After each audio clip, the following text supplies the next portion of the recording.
So the next topic is going to be environmental lung disease. So before going into the environmental lung disease, so imagine there is a festival. Okay.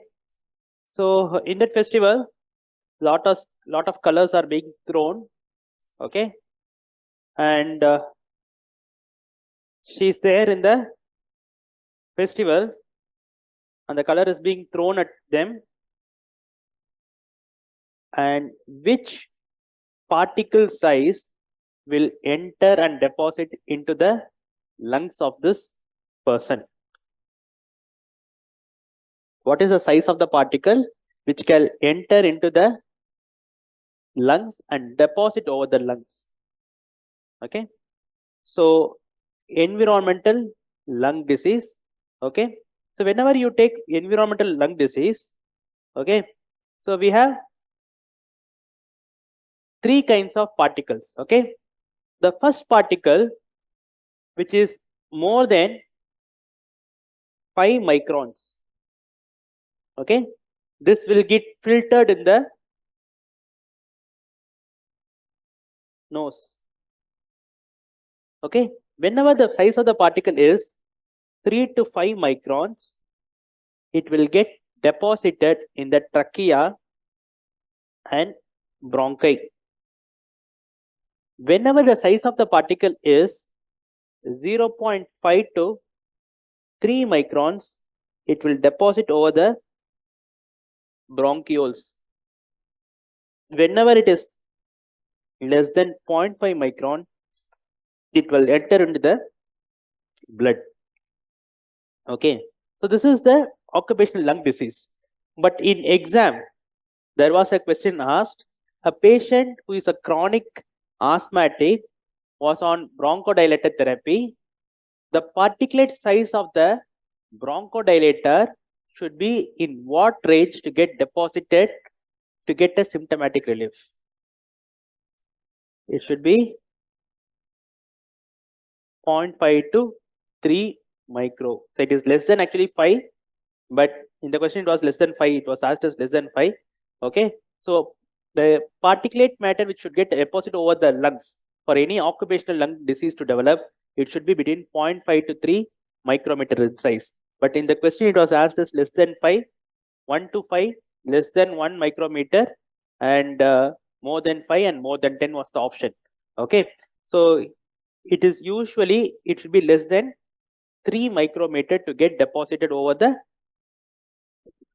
airways. Okay, smaller airways. Okay, then only it is going to work. Okay, so this is the occupational lung disease.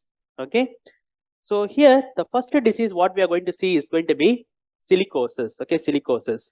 So silicosis is a common thing which we get to see every day in our practice. Okay, might be a construction worker or a miner. Okay, there will be exposure to free silica. Okay, the free silica is in the form of crystalline quartz, more common than amorphous form. Crystalline quartz more common than amorphous form. Okay, so what is this silicosis is going to cause? Okay, if you take the silica is in the form of silica powder or crystals. Okay, what this silica powder or crystals will do is it will get ingested by the macrophages and it will go and obstruct the lymphatics. Thereby it causes fibrosis of lung, followed by the patient is going to develop symptoms. The symptoms is usually shortness of breath, cough present. Okay, shortness of breath, cough present. So based on the exposure, you have two types of silicosis. The first one is called as acute silicosis. The second one is called as chronic silicosis. Okay, chronic silicosis. Okay, so acute silicosis and chronic silicosis. Okay, in acute silicosis, the duration of exposure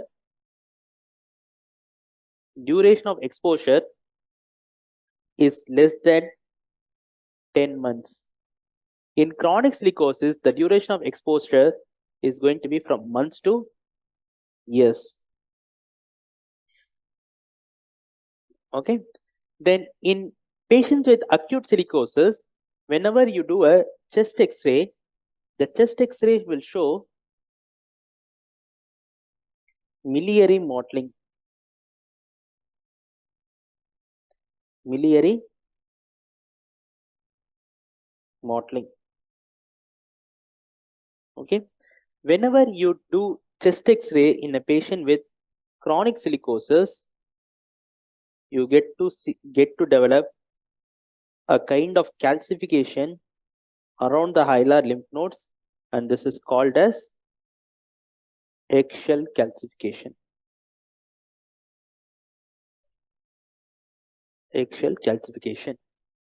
If you do HRCT in these patients, the HRCT in acute silicosis will show crazy paving pattern. Crazy paving pattern. Okay. In chronic silicosis, we don't have any specific pattern to show. Okay. In chronic silicosis, there will be nodules present. Okay, nodules present. Okay, nodules present. Okay, which will be very, very big nodules. Okay, so it will be more nodule pattern. Okay, with hilar adenopathy. Hilar adenopathy.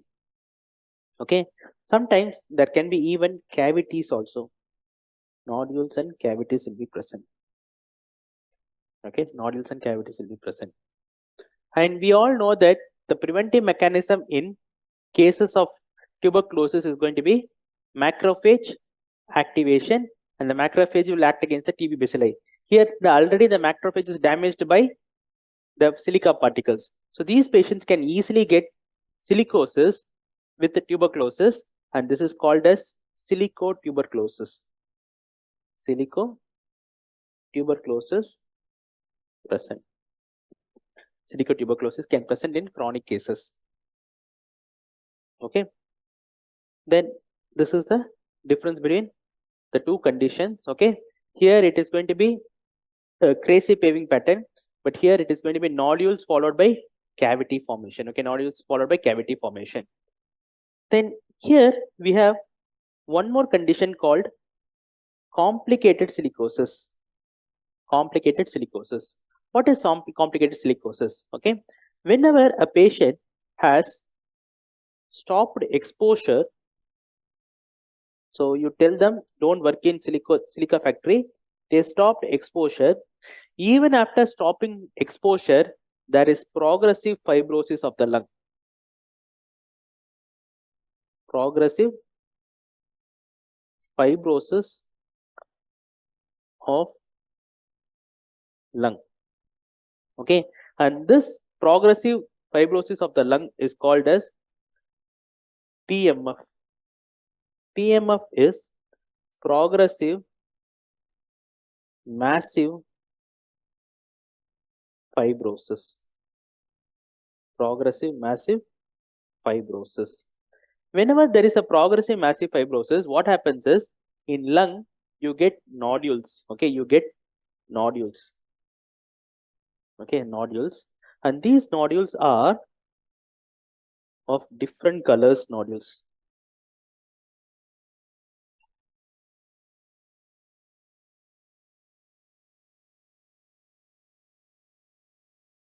So different intensity colors are seen, and these nodules are called as conglomerate nodules. Conglomerate nodules.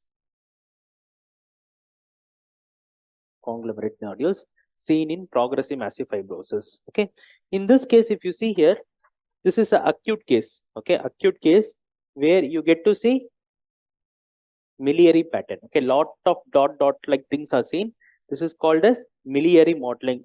Whereas if you see chronic cases, okay, chronic cases, what you see here, hilar lymph node is calcified, and this looks like a eggshell, and this is called as eggshell calcification.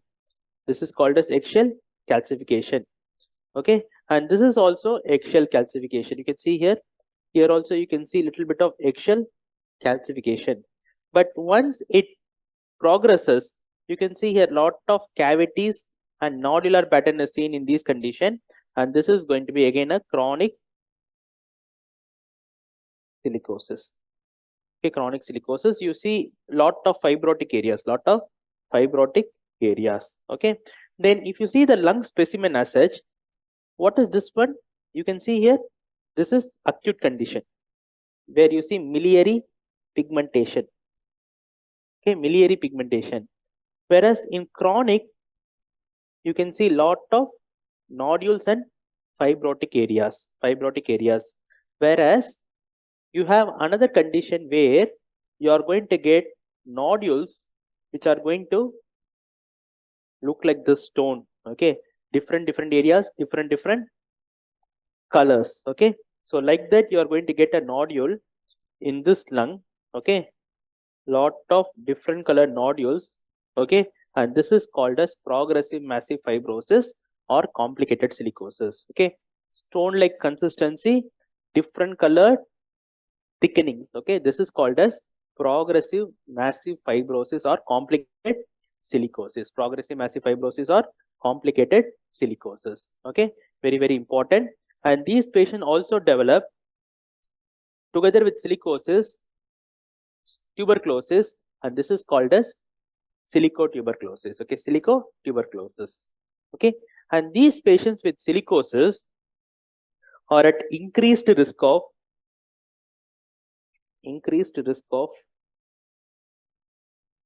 lung carcinoma, and if the same person is a smoker, then the risk increases. Risk increases if the patient is a smoker. Okay, so these patients have increased risk of lung carcinoma, and the risk increases if the patient is a smoker.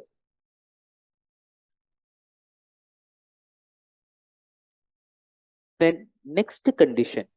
Okay, whenever in your question, if they give you an word, the person working in shipbuilding industry, shipyards, okay, and then it is going to be most of the time asbestosis. Okay, so asbestos, it is handled in our country like this for construction, making construction materials, etc.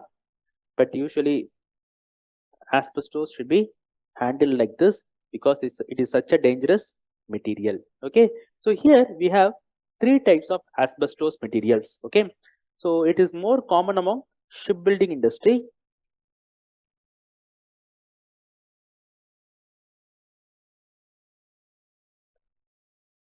construction workers.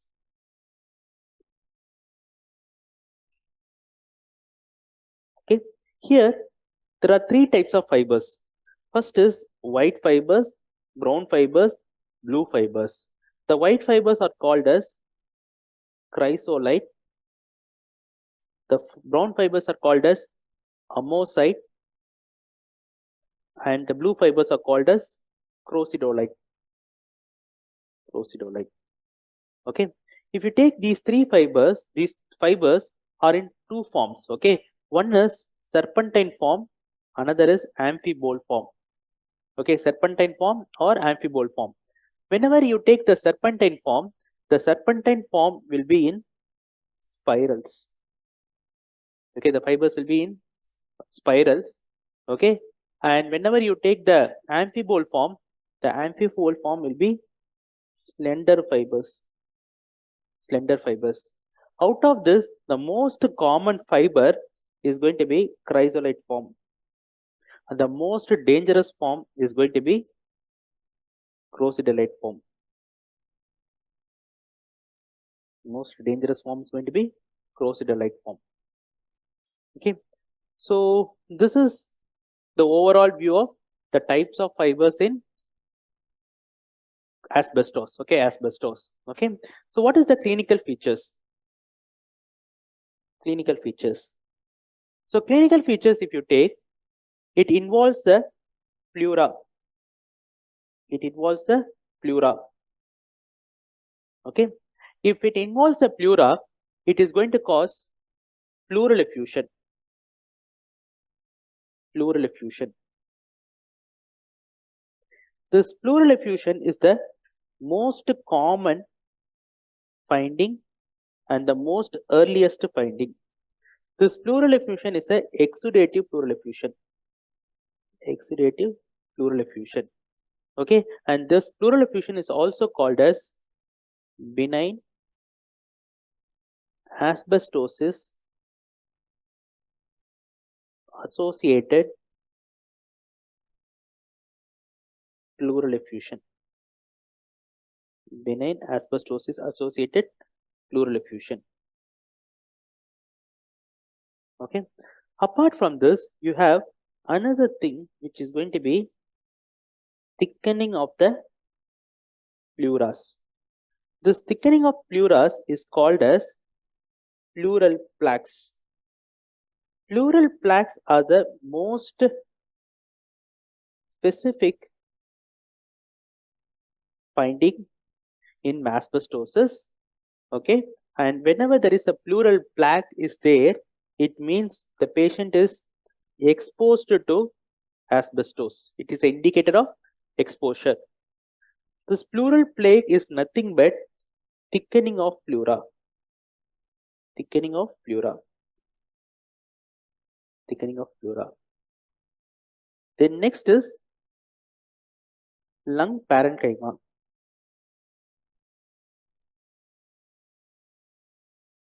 Lung parenchyma.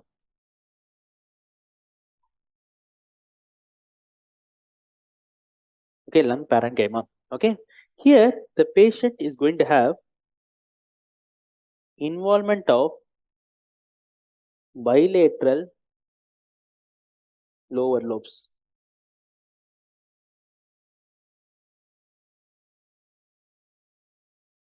It is going to involve bilateral lower lobes. Okay, where this is going to start as pleural plaques and it will slowly develop into massive fibrosis of lung. Massive fibrosis of the lung. Okay, passive fibrosis of lung. Then next is malignancy. Malignancies. Okay, this condition is associated with lung carcinoma. Okay, this asbestos can cause any lung carcinoma like squamous cell carcinoma, small cell carcinoma, or adenocarcinoma. Anything can occur. Okay, and if the patient is a smoker, then it is going to be additive effect. Okay, he can even also cause laryngeal carcinoma, colonic carcinoma, etc. Laryngeal carcinoma can occur.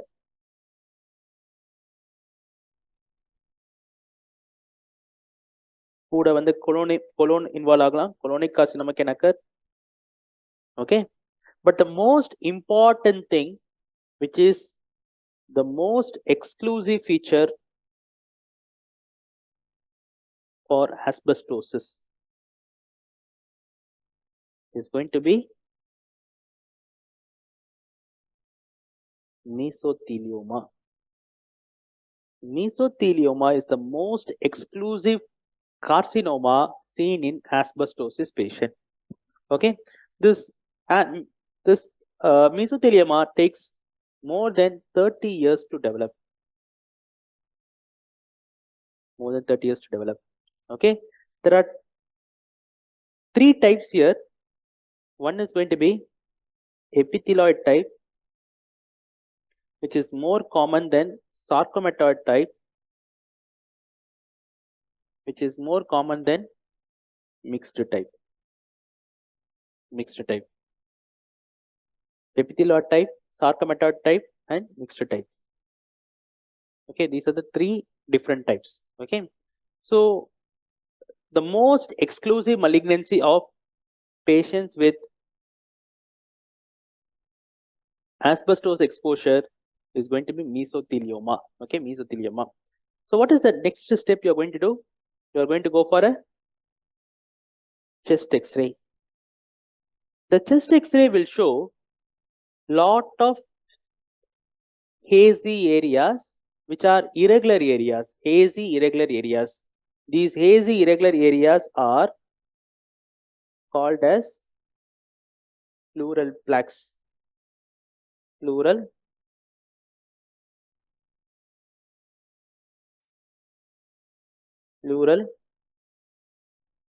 plaques.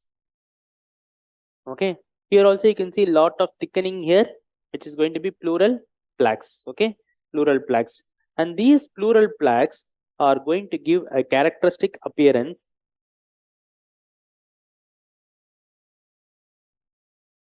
which looks like this. Okay, and this is called as holly leaf appearance. Holly leaf appearance. Okay, this is called as holly leaf appearance. Okay, holly leaf appearance. Okay, so this is one characteristic appearance you see here. Okay, whenever you do a biopsy, okay, biopsy, and if you see the biopsy, there will be deposition of asbestos fibers with iron. Okay, asbestos with iron, and this is called as ferruginous body. These ferruginous bodies are going to give a characteristic Shikin kebab appearance. Shikin kebab appearance. Okay, and these patients are going to have a localized atelectasis like this. Localized collapse. Okay, it is not atelectasis, localized atelectasis, and this localized atelectasis is called as comet tail appearance. Comet tail appearance. Comet tail appearance.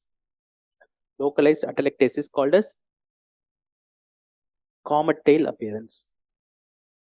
Okay, so this is about your asbestos, and in asbestos, holly leaf sign is important, ferruginous body is important, comet tail appearance, which is localized collapse of lung. Okay, localized collapse of the lung. It is not a generalized atelectasis. Okay, so this is about your asbestosis. What is the difference between asbestosis and silicosis? Asbestosis occurs due to inhalation of asbestos fibers. Okay, whereas silicosis is due to exposure to silica dust. Asbestosis occurs due to mechanical irritation of lung. Okay, whereas silicosis occurs due to lymphatic obstruction. Lymphatic obstruction. Okay, in asbestosis, the involvement of the lung is diffuse. Okay, diffuse fibrosis. Okay, whereas in silicosis, it is nodular fibrosis. Okay, whenever you take the asbestos, what will happen? It will fall down. So it involves the lower lobes. Whereas silica is silica dust. Dust will always fly. It involves the upper lobes. So this is the difference between asbestosis and silicosis. Asbestosis and silicosis. Okay. So again, it is very important difference you should know. Okay. It is a very important difference you should know. Okay. So silicosis and asbestosis, again, one important topic even in PSM and in medicine. Okay, PSM and medicine. Okay, so with this we are finishing the occupational lung diseases. We are going to go into the next thing, which is going to be vascular pulmonology. Vascular pulmonology. Okay, so in vascular pulmonology, the first condition is going to be a condition where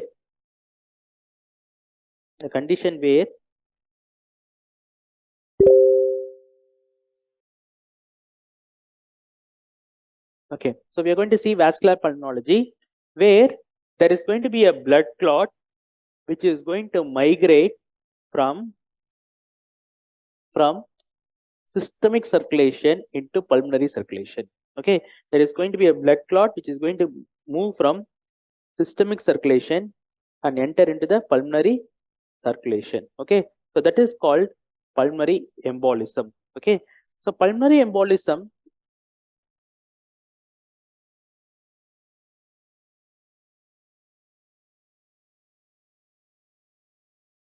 is one condition where blood clot migrates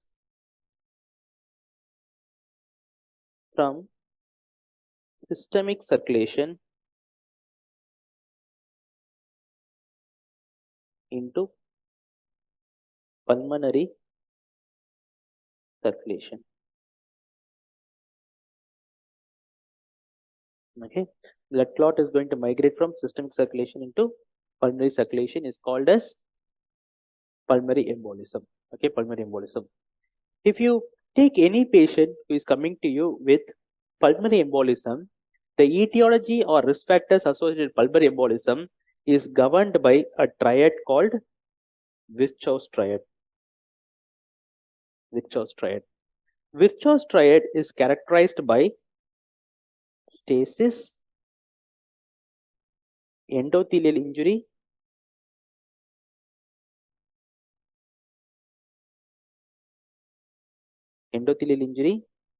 and coagulopathy.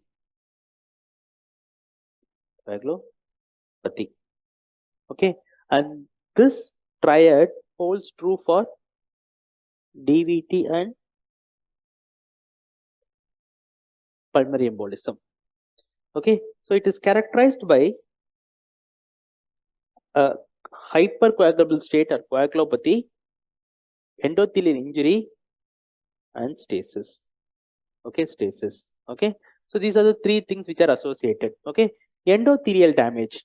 If you take endothelial damage, the endothelial damage can occur secondary to hypertension, bacterial invasion, artificial walls, smoking,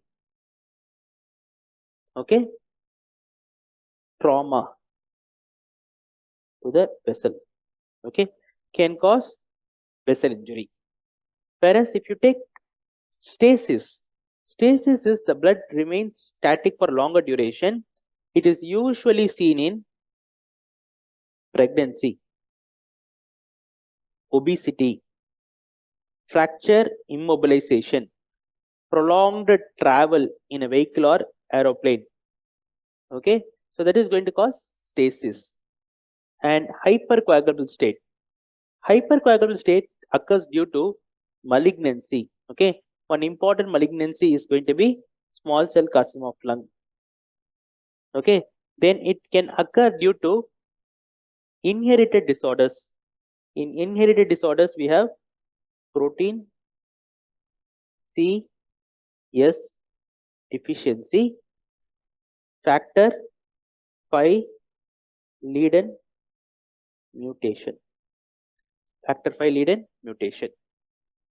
Okay, then we have next important cause, which is in hypercoagulable state, which is going to be membranous glomerulonephropathy.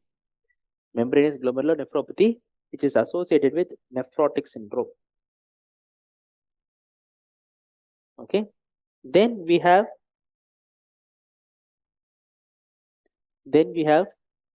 polycythemia vera.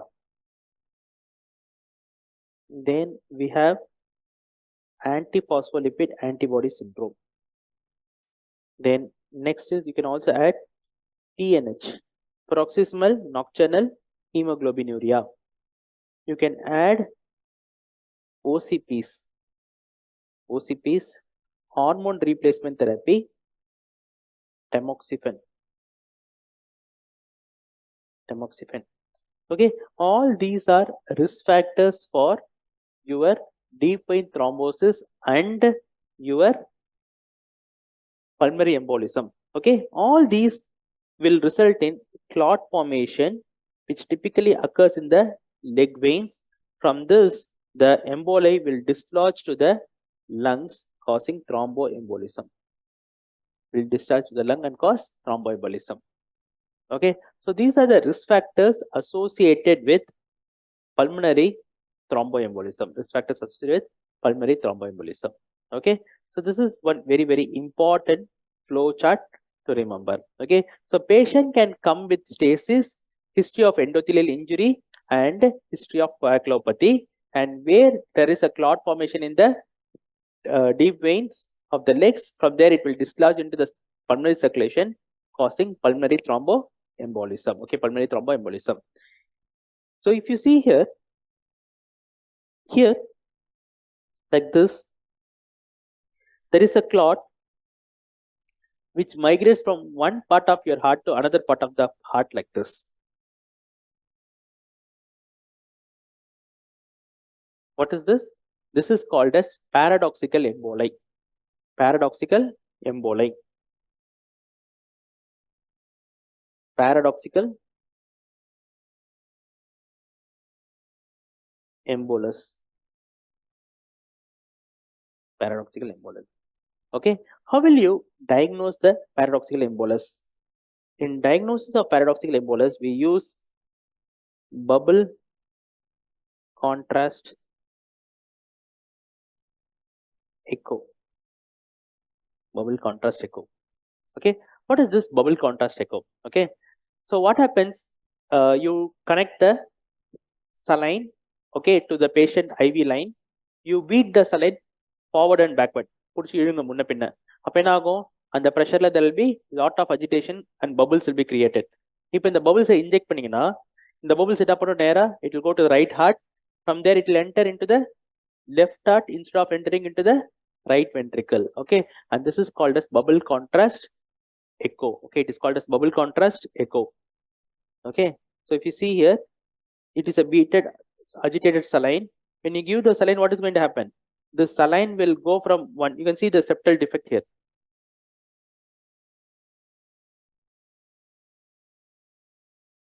Can you see the gap there?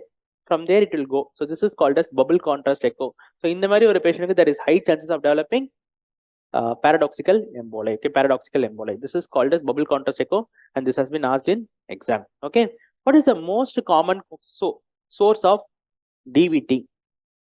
Okay, the most common source of DVT is going to be cough veins. Okay, cough veins are the most common source of DVT. Okay, it is going to be the cough veins, which is going to be the most common source of DVT, but it is not the most common cause of pulmonary embolism. DVT most commonly occurs over the calf muscles. Okay, then what is the most common source of pulmonary embolism? Okay, pulmonary embolism usually arises from iliac veins, followed by femoral veins, followed by popliteal veins. Okay, so the most common source of pulmonary embolism is going to be our iliac veins. Iliac veins.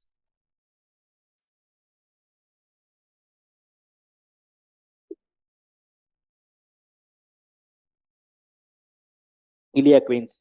What is the most common source of embolism in pregnancy? Okay, in pregnancy, because of the compression over the pelvic veins, pulmonary embolism usually arises from the pelvic veins.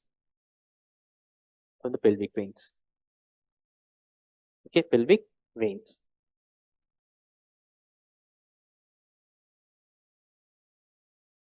Pelvic veins.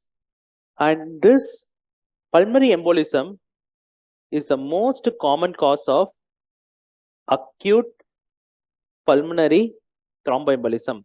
Okay, so here a patient developing pulmonary thromboembolism will acutely develop heart failure, and it is the most common cause of cor pulmonale. So the most common cause of acute cor pulmonale is going to be pulmonary thromboembolism, whereas the most common cause of chronic pulmonary thromboembolism is going to be COPD. Okay, so the most common cause of acute heart failure of right side is going to be pulmonary thromboembolism. In chronic cases, it is going to be COPD. Okay, COPD. So the most common cause of acute cor pulmonale is going to be pulmonary thromboembolism. Okay, pulmonary thromboembolism.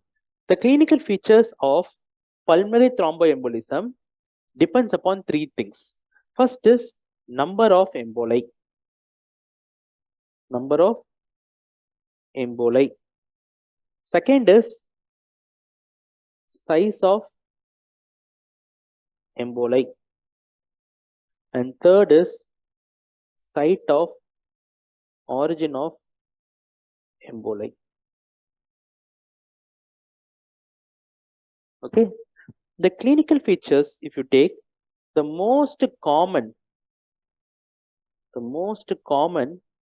symptom in pulmonary embolism is going to be dyspnea.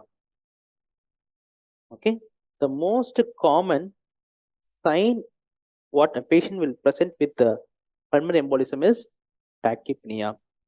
So உங்க வார்டில் நீங்க rounds போறீங்க, சடனா அன்எக்ஸ்பிளைன்டா ஒரு patient வந்து டிஸ்னியால இருக்காரு, இல்ல patient வந்து tachypnea இருக்காரு, that is patient complains of breathing difficulty, or you see him patient is taking deep breaths, okay, and patient has undergone recently surgery or recent history of trauma, anything like that, then think about pulmonary embolism. Okay, வார்டில் காரணமே தெரியாம breathing difficulty ஒரு patient இருந்தானா, then more likely it is going to be pulmonary embolism. Okay, pulmonary embolism. So the clinical features depends upon the size of the emboli. Okay, whenever you have small emboli, the clinical features are mild or asymptomatic. Whereas whenever the emboli is large, the patient will have more severe symptoms. Okay, more severe symptoms. So based on this, you can divide the emboli into mild or small emboli and massive emboli. Okay. Okay. So whenever you have any patient coming to you emboli, you have to see what kind of emboli it is. Okay. If it is going to be a small emboli,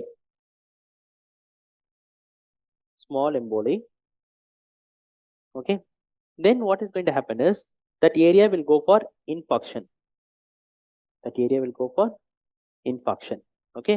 Whenever that area goes for infarction, what is going to happen is the patient is going to have pleuritic type of chest pain.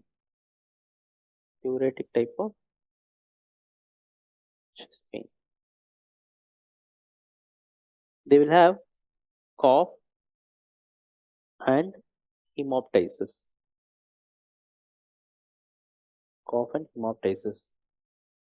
Okay. Whenever it is going to be a massive emboli,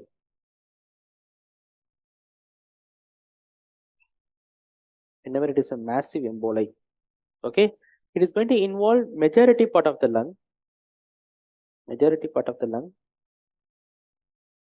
Okay, whenever it involves, so the patient is going to develop dyspnea,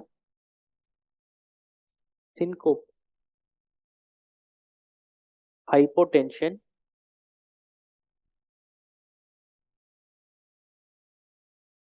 cyanosis,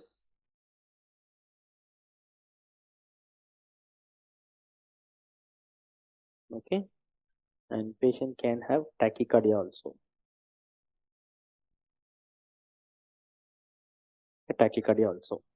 Okay, so this is the two kinds of clinical feature what patient can develop. Whenever it is mild, it is usually unnoticed, or patient will tell pleuritic type of chest pain. Okay, other than that, much symptoms is not there. But whenever it is a massive pulmonary embolism, the patient is going to tell that I am having dyspnea out of proportion, giddiness can be there, hypotension, cyanosis, and tachycardia can be the presenting feature. So how we are going to examine the patient? Whenever a patient is coming to you with pulmonary embolism suspicion,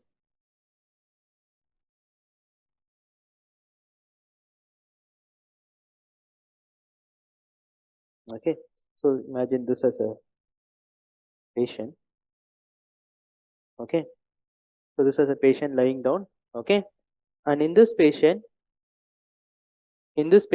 what is going to happen is you hold the muscle and squeeze the muscle. You squeeze the muscle. I don't have the picture right. Okay. You squeeze the muscle. Squeeze muscle. When you squeeze the muscle, the patient is going to develop pain, and this is called as Moses sign. Okay. And another way of eliciting is the patient is lying down. Okay. And what you're going to do is you are going to hold the patient ankle, okay, and you're going to flex the ankle. Flex the ankle. When you flex the ankle, what is going to happen? It will stretch the posterior part, right? So hold and flex. When you hold and flex, then it is going to be causing pain, and holding and flexing is called as Homan sign. Homan sign. Okay. So these are the two tests which you can do in this patient. Okay. Squeeze the muscle, Moses sign, and hold and flex Homan sign. Okay. So these are the two tests you can do in these patients in bedside. Okay. So now whenever the patient is coming to you, what is the first test? Moses. What is this one? Homan sign. Okay, Homan sign. So these are the two tests which you can do in this patient. Then next is ECG. Okay, ECG. So whenever anyone is asked about ECG in pulmonary embolism, what they will search for is different, and what they have to search is different. Okay, the most common ECG finding, okay, is going to be sinus tachycardia. Sinus tachycardia. Whereas the most specific finding,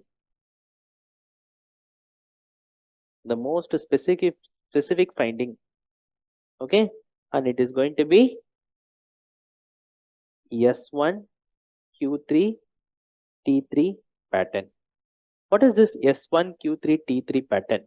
You get S wave in lead 1, Q wave in lead 3, and T wave inversion in lead 3. This is called as S1 Q3 pattern, which is the most specific finding, but you will not get every time. Okay, and this S1 Q3 pattern is also called as McGinn-White sign. McGinn-White sign. Okay, McGinn-White sign. Okay, so this is called as McGinn-White sign. Okay, McGinn-White sign. McGinn-White sign. Next is you're going to go for a chest X-ray. Okay, in chest X-ray, what happens is in western part of the lung. So if this is the lung of the patient, okay, in western part of the lung, you get oligemia. Because of decreased blood supply, you get oligemia in the western part of the lung, and this oligemia in periphery is called as Westermarck sign. Westermarck sign. Okay, so this is called as Westermarck sign. Okay, then next is in these patients you will have a large descending pulmonary artery, enlarged enlarged right descending pulmonary artery. Okay, which looks like your finger is kept and taken an X-ray. Okay, இந்த மாதிரி ஃபிங்கரை வச்சுட்டு நீங்க x ray எடுத்து அப்படி இருக்கும், like that it looks. So it is called as knuckle sign or Pala sign. Knuckle sign or Pala sign. And the next thing is, in the lung, in periphery, you get a hump. Okay, hump. Okay, so it is a peripheral wedge-shaped opacity called as Hampton's hump. Peripheral wedge-shaped opacity. Okay. And next is melting sign. Okay, ஒரு ice கியூபை நீங்க வச்சுட்டு photo எடுத்தீங்க, video எடுத்தீங்கன்னா first வந்து அந்த ice cube இருக்கும், கொஞ்ச நேரம் கழிச்சு the ice cube will disappear. The same thing here happens. Because of being an emboli, initially when you take X-ray, there will be one area which shows polygemia. Okay, after some time the emboli will move and that area will get perfusion and that area will become normal. Okay, so a rapid clearing of infarct is called as melting sign. Rapid clearing of infarct is called as melting sign. Okay, melting sign. Then Fleschner's sign. If you see the X-ray will show fleshy enlargement of the central pulmonary artery. Fleschner's sign is dilatation of central pulmonary artery. That is called as Fleschner's sign. Okay, Fleschner's sign. So these are the signs which you get to see in patients with pulmonary embolism. Okay, these are the signs you get to see in patients with pulmonary embolism. Okay, so if you see here you get a hump here. What is this hump? Hampton's hump. Okay, what you get to see here? This is knuckle sign. And if it is here alone like this, then it is called as Fleschner's sign. Okay, Fleschner's sign. So these are the signs you get to see in patients with pulmonary embolism. Okay, pulmonary embolism. Okay, so I will show you a few X-rays. You just tell me what is the finding. Okay, so what is the finding here? Sinus tachycardia S1 Q3 T3 pattern. Okay, and what is this one? What you see here? What is this sign? Fleschner's sign. Okay, Fleschner's sign. Okay, what is this one? Hampton's hump. Okay, Hampton's hump. Okay, what is this one? You see actually decreased blood flow. Okay, actually this should be this way. Okay, this should be Westermarck sign. What is this one? Knuckle sign or Pala sign. Okay, knuckle sign or Pala sign. Okay, what is this one? Again, it is like this. This is knuckle sign or Pala sign. Okay, knuckle sign or Pala sign. Okay, what is this one? So this you leave it. We didn't discuss it. Leave it. Chang sign not required. What is the next sign? You see mild blunting of the costophrenic angle. Okay, mild blunting of. You can see a little sharp here. Here there is mild blunting. What is this? Pleural effusion. Okay, pleural effusion. So these are few things which you see in patients with pulmonary embolism. Okay, pulmonary embolism. Okay, after that, once you do X-ray, what you will do? You will next plan for the next investigation. Okay, next investigation. Okay, so the next investigation which can be done in this patient is a screening test. What is the screening test? D-dimer. Okay, screening test in pulmonary embolism is going to be D-dimer. Okay, so any patient coming to you when you suspect pulmonary embolism, the screening test which is done is going to be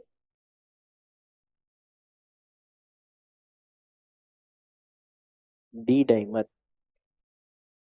And whenever the D-dimer is more than 500, it is significant.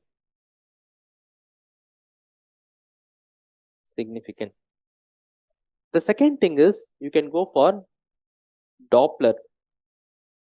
Okay, Doppler. Okay. So whenever you have a blood vessel,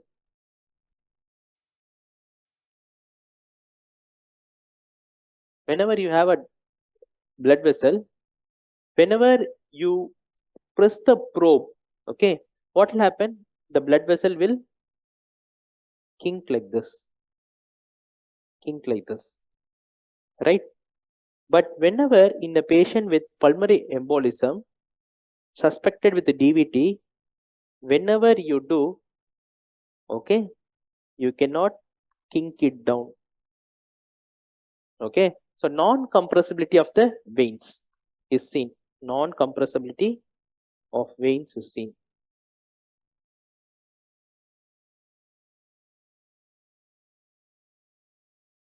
And one more thing here is going to be 2D echo. 2D echo. Okay, so now if you do a 2D echo, this is going to be the heart of the patient. Okay, and what happens here? What happens here? In which part of the heart is getting affected in these patients? Right side. So here these patients are going to develop right ventricular dyskinesia or akinesia, okay, with normal motion at apex. So these patients will have this part showing no movement or decreased movement, whereas the apex part which is not involved will show normal movement. This is a finding in 2D echo, and this is called as McConnell sign. McConnell sign. This is called as McConnell sign. Okay, so if you do a echo for this patient, you can get McConnell sign.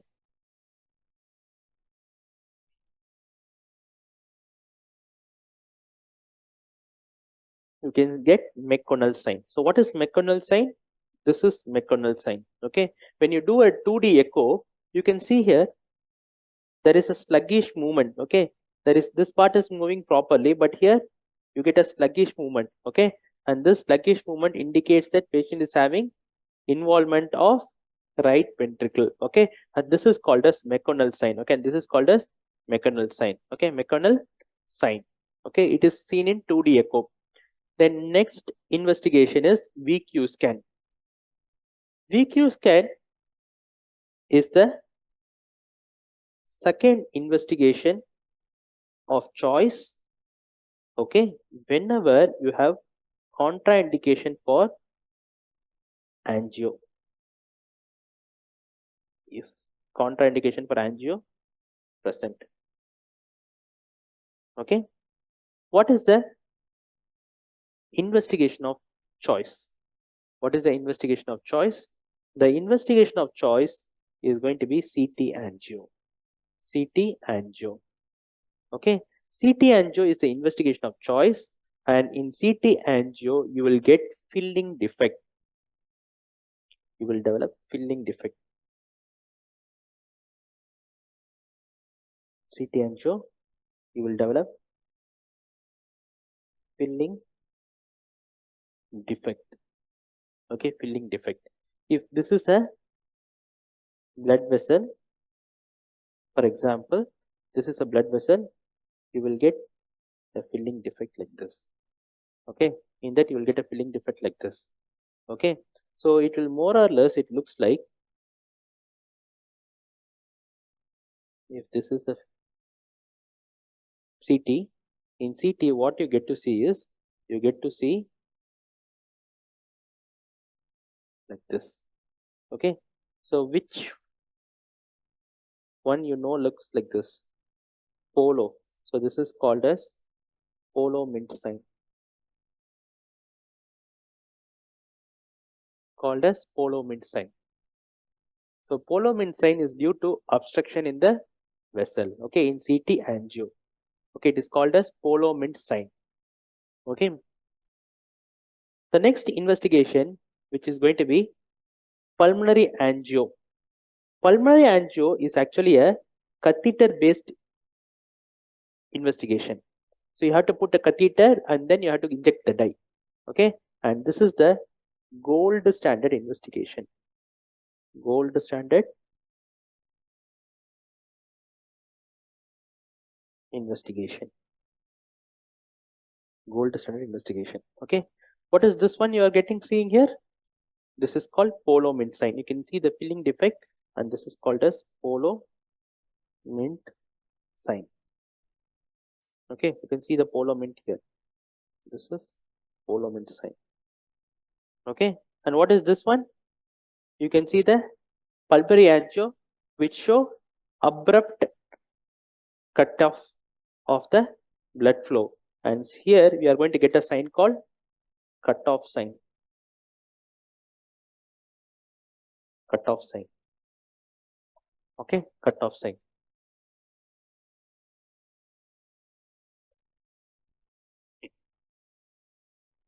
Okay, so this is the investigations which are done in pulmonary embolism. So any patient with pulmonary embolism, you can juggle with these investigations. Okay, but there is a sequence how you have to go with investigation.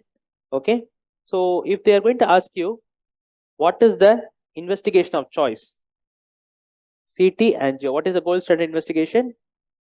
Okay, so this is a CT angio. You can see the emboli inside the blood vessel. Okay, emboli inside the blood vessel, but this is the pulmonary angio, which shows the cutoff sign. Okay, which shows the cutoff sign. Okay, so here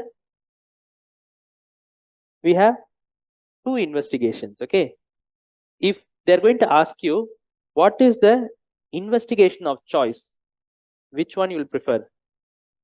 CT angio. If they are going to ask you what is the screening test, D-dimer. But most of the people in, if you take any test, okay, the average answer given by people for investigation of choice in a patient with pulmonary embolism, D-dimer. It is not so. Okay, so screening test only D-dimer. Okay, and investigation of choice is always CT angio. Okay, CT angio, very, very important thing. Okay, very, very important thing. Okay, so next is we are going to go into the next one, which is going to be well.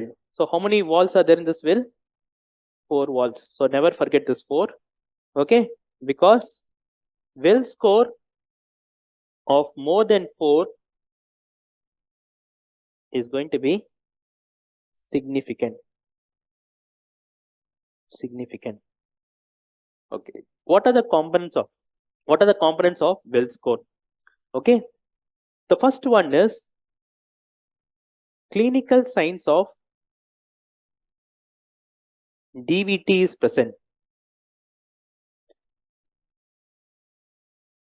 Then the score is 3. Okay, then the score is 3. Whenever you have pulmonary embolism as the most likely diagnosis, pulmonary embolism is the most likely diagnosis, then the score is 3. Whenever patient has tachycardia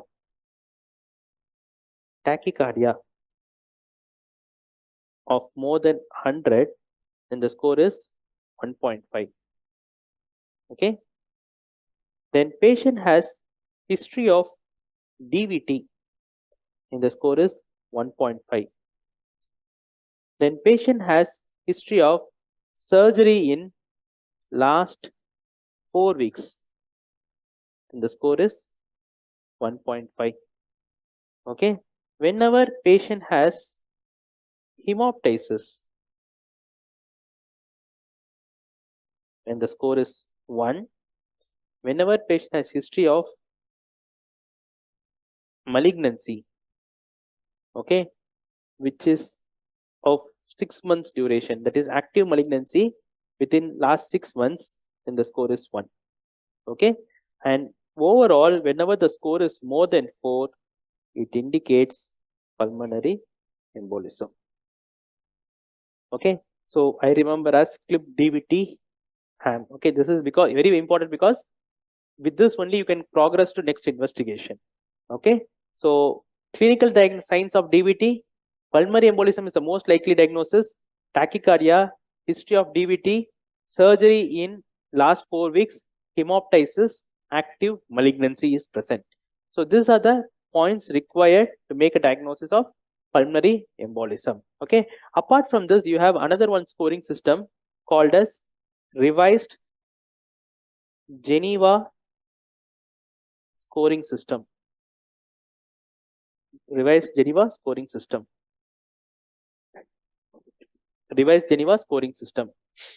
Okay, so this is the criteria for pulmonary embolism. Okay, now a patient is coming to you with symptoms of it, suspicion of pulmonary embolism. Okay, suspicion of pulmonary embolism. Okay, so what happens? You're the treating doctor, you have a doubt that whether it can be a pulmonary embolism. The first step is Wells score. Okay, Wells score. Whenever your Wells score is less than 4, it is low risk. Whenever your Wells score is more than 4 is high risk. Okay, after your Wells score, if it is low risk, then the next step is D-dimer analysis. D-dimer analysis. If D-dimer is less than 500, rule out pulmonary embolism. If your D-dimer is more than 500, then the next step is you have to go for CT pulmonary angio. That is CT angio. Okay, whenever the Wells score is more than 4, the next step is directly you will go for CT angio. So this is how you will go about with investigating a patient with pulmonary embolism. So first thing, you have to look for the signs of pulmonary embolism or features of pulmonary embolism. The next step is you have to go for Wells score. From Wells score, you are going to go for D-dimer analysis. From there, you are going to go for CT pulmonary angio. So this is the sequence of action to be taken whenever a patient is going to come to you with pulmonary embolism. Okay, so what is the treatment?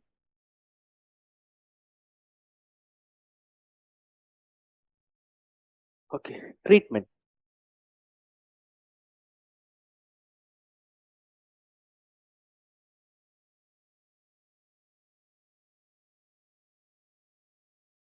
Treatment. Okay, so whenever you have a minimal pulmonary embolism, minimal or a mild pulmonary embolism, okay, plus patient is hemodynamically stable, plus normal RV function, okay, normal RV function, then what you're going to do is, hemodynamically stable means BP is normal. Okay, then what you're going to do is you're going to put the patient on anticoagulation. You're going to put the patient on anticoagulation. Okay, so how we are going to give anticoagulation?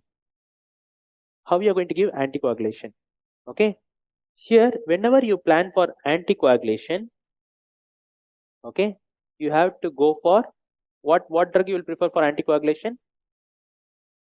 Which one?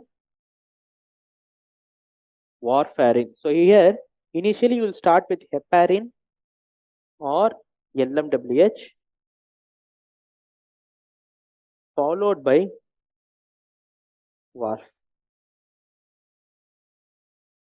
followed by warf.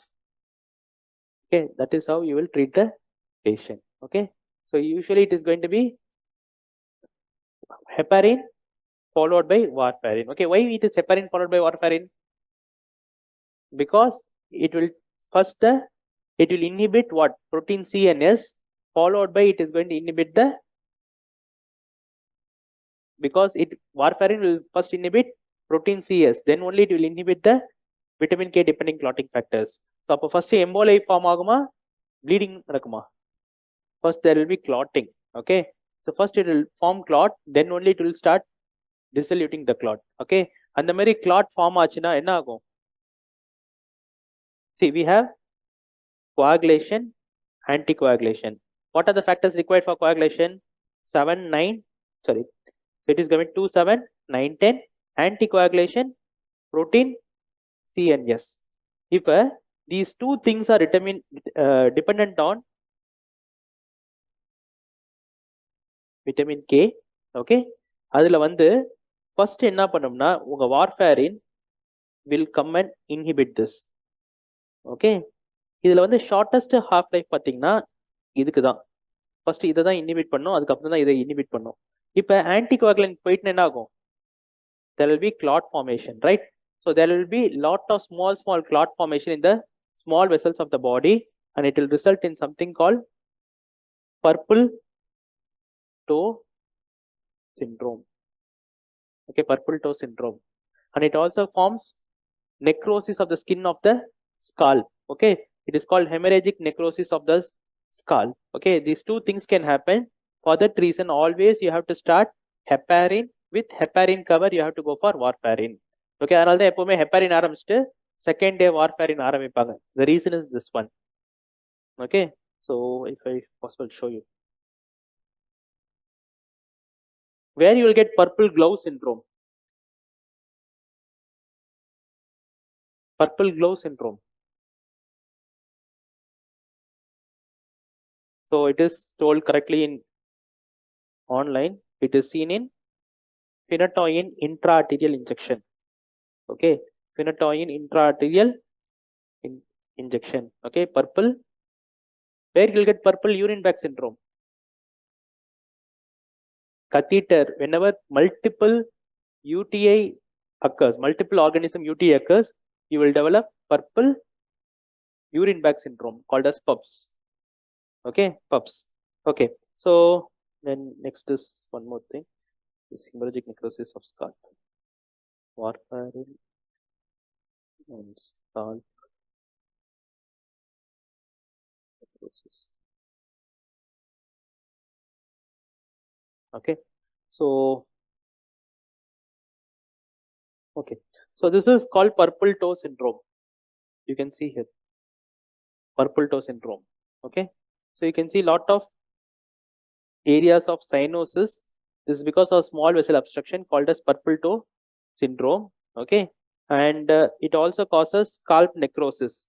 Okay, it will cause necrosis of the superficial skin like this. Okay, and if it is given to the mother, when warfarin we don't give. I told you, last time also, we don't give in the first trimester. Why? Teratogenicity. What teratogenicity?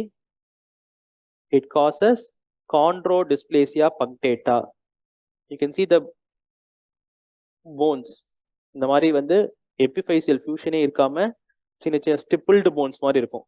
So this is called as chondrodysplasia punctata. Okay, அங்க வெறும் புள்ளி புள்ளியா தான் இருக்கும், punctations தான் இருக்கும். Okay, so this is called as chondrodysplasia punctata. Okay, this is teratogenic effect of what is this syndrome is called as? நம்ம பேச fetal ஐடென்டாயினா fetal warfarin syndrome. அது அப்படியே பார்த்தா warfarinனால வர fetal this is called Contradi syndrome.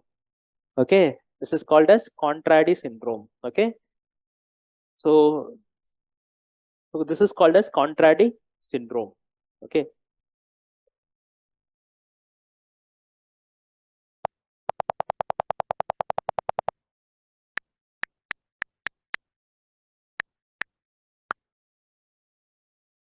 so this is called as Contradi syndrome. Okay, Contradi syndrome. Okay, so this is seen in fetal warfarin syndrome, which is also called as Contradi syndrome. Okay, so this is about the patient with mild or minimal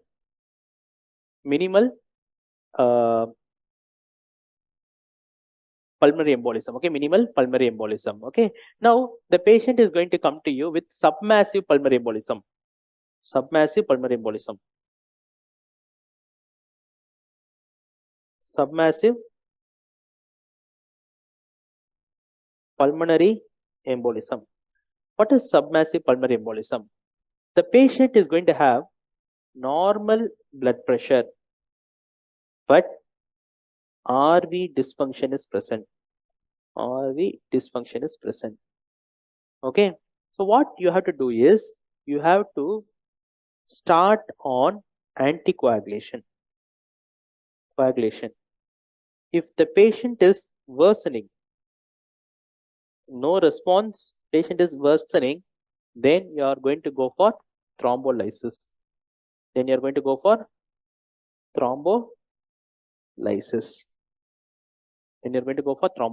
Okay, so you start on anticoagulation. If the patient is not responding, then you will go for thrombolysis.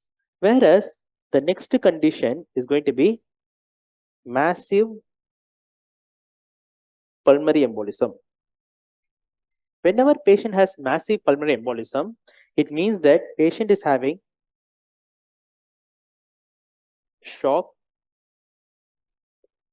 plus RV dysfunction. Patient BP is low and RV dysfunction. Then in this patient, you start on IV fluids plus vasopressor plus plan for, once patient is stabilized, plans for thrombolysis. Okay, so the treatment is going to be thrombolysis. Okay, what is the drug of choice in thrombolysis? It is going to be alteplase. Okay, alteplase. Okay, you have any other drug other than our warfarin to give? We have two drugs. One is direct factor 10A inhibitor and direct thrombin inhibitor. Okay, in direct 10A inhibitor we have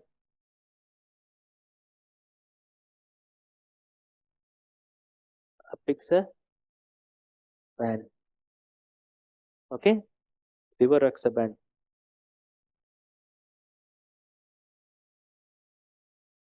Direct 10A inhibitor.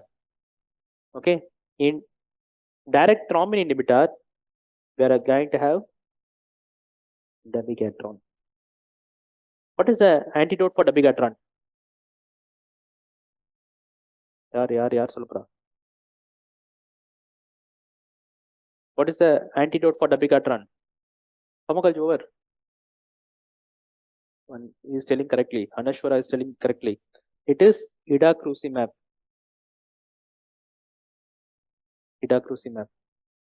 Okay, idacruzimab. It is the antidote for dabigatran overdose. Idacruzimab.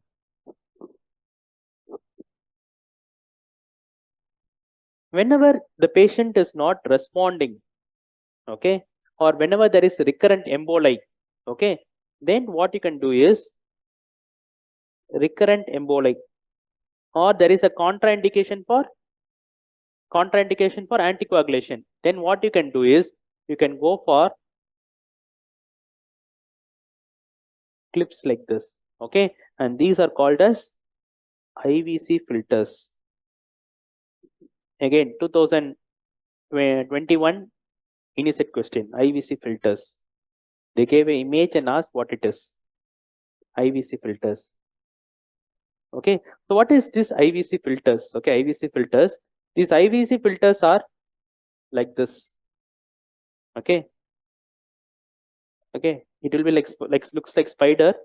Okay, and it will be placed in the vessel like this, and what it will do is it will catch the clot like this.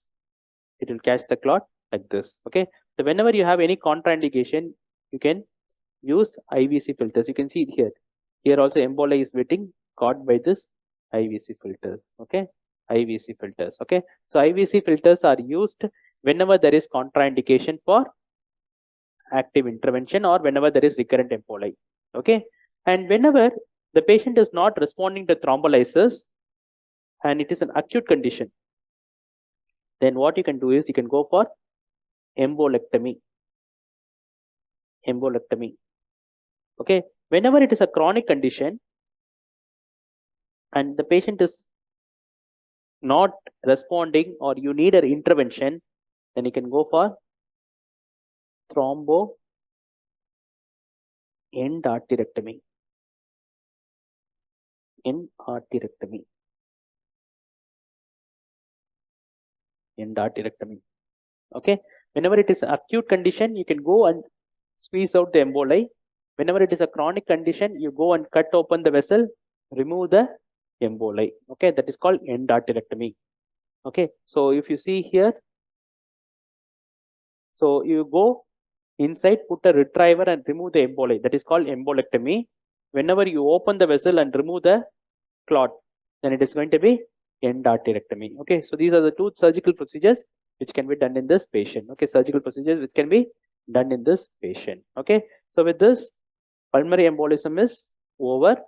Okay, so we will go into the next discussion where we have two conditions, which is again slightly important, but fat embolism is very more important. And last December INICET, there was a question from fat embolism. Okay, fat embolism. Okay, so first is we will go into air embolism. Okay, before that I will put one question alone for you. You answer that question. So how do we compress pulmonary veins in Doppler? We don't compress the pulmonary veins.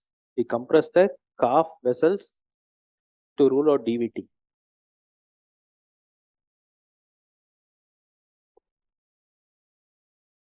What is the answer?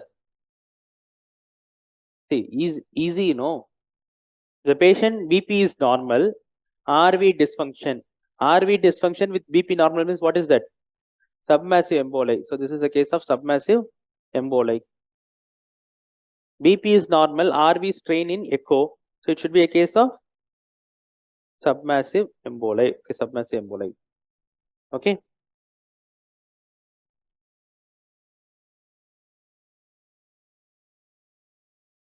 Understood? It is a submassive emboli. Okay, submassive emboli. Okay, then can you answer this one alone? So this is okay.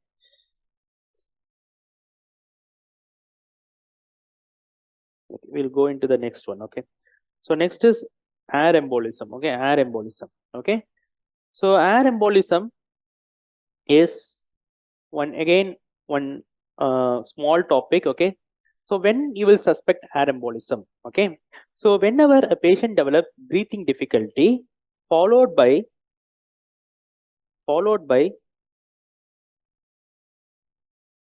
a neurosurgical procedure.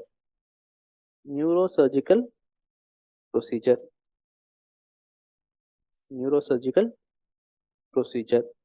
Okay, or whenever you put central lines.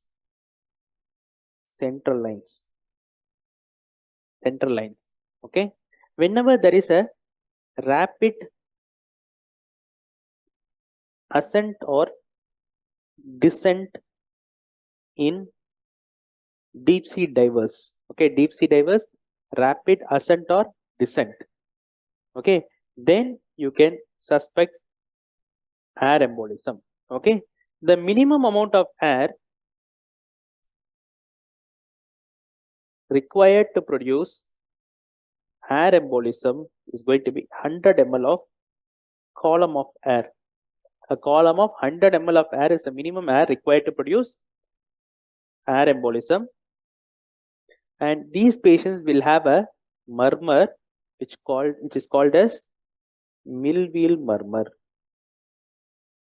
Okay, mill wheel murmur. It will be like, the sound will be like a machinery murmur, like that. It is like rotation of a fan of a windmill. Okay, that kind of sound will be there. Okay, so that is called as mill wheel murmur. Okay, mill wheel murmur.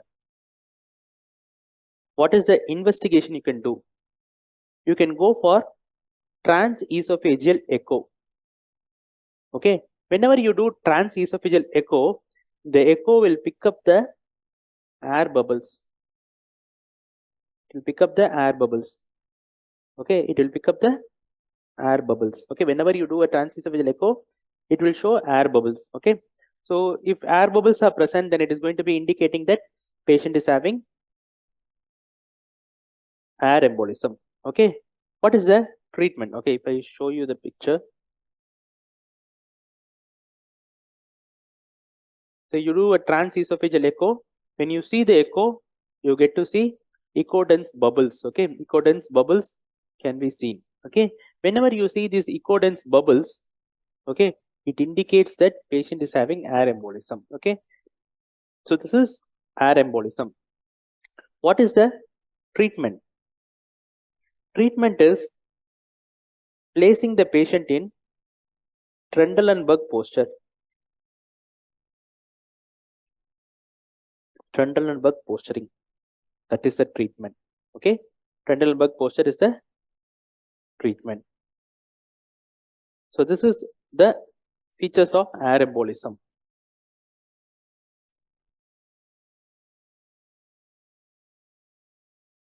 Okay, so this is the thing which you are going to do. Next is fat embolism. So whenever your patient gives a history of any fracture, long bone fracture, okay, and followed by patient developing lesions in the X-ray, okay, or CT, then it is going to be fat embolism. The criteria for fat embolism is called as Gertz criteria. Gertz criteria. Here we have major criteria and minor criteria. In major criteria, we have hypoxia,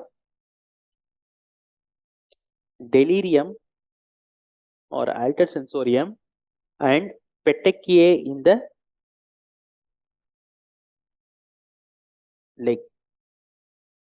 Okay, petechiae in the leg. So whenever there is a rash in the leg with altered sensorium and hypoxia followed by a fracture, okay, then it is indicating that patient is having fat embolism. Okay, the minor criteria here is fever, anemia, renal failure, tachycardia, jaundice, ESR,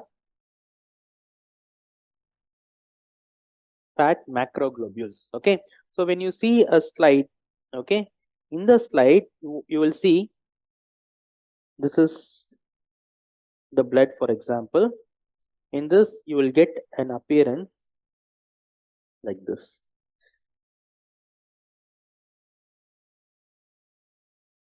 Okay, someone has placed a oil droplet.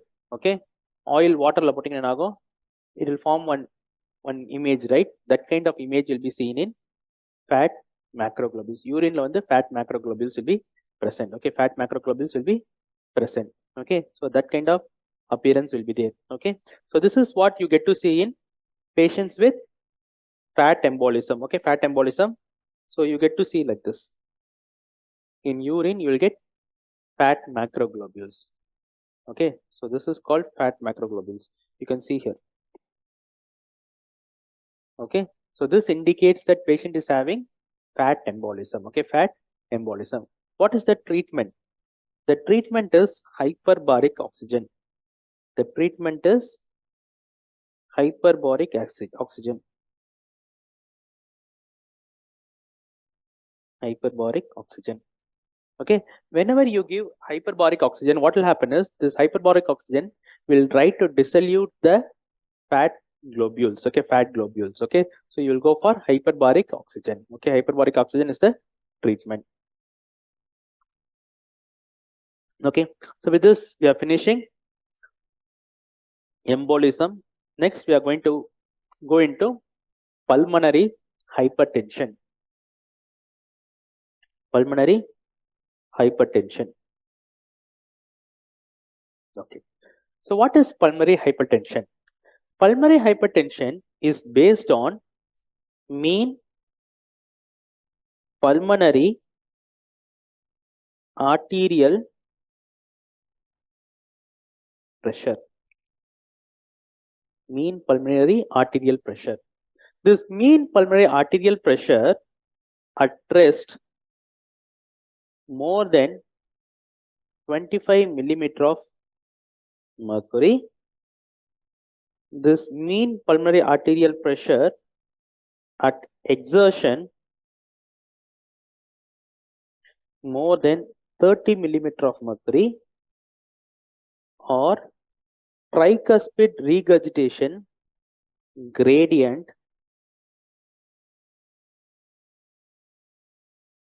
more than 3.5 meter per second square.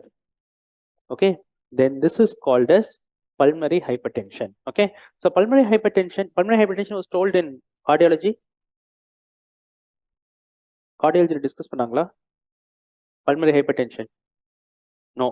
Okay, so then you are going to develop pulmonary hypertension whenever the patient is having a mean pulmonary arterial pressure more than 25 millimeter of mercury. So what is this mean pulmonary arterial pressure and what is this tricuspid regurgitation? So this is the heart of the patient. Okay, so this is the pulmonary vasculature. Okay, whenever your pulmonary vessel is having hypertension, what will happen whenever you go and see the pulmonary arterial pressure? Okay, that is little lower down. What will happen? The pressure will be more because there is thickening in the blood vessel. Okay, இப்போ ஒரு பேஷண்ட்க்கு pulmonary arterial hypertension இருந்துச்சுன்னா அவரோட pulmonary vessel இப்படி இருக்கும் இல்லையா? இப்போ இங்க pressure அதிகம்னா இந்த இடத்துல pressure அதிகமா இருந்தா blood வந்து forwardல போக முடியாது, right? When the blood is not able to go forward, what will happen? The blood will regurgitate. Okay, and when it regurgitates, the gradient, if it is more than 3.5 meter per second square, then it indicates patient is having pulmonary hypertension. Okay, pulmonary hypertension. Okay, so why this pulmonary hypertension occurs? What is the reason? So if you take your heart, okay, you have here the right heart,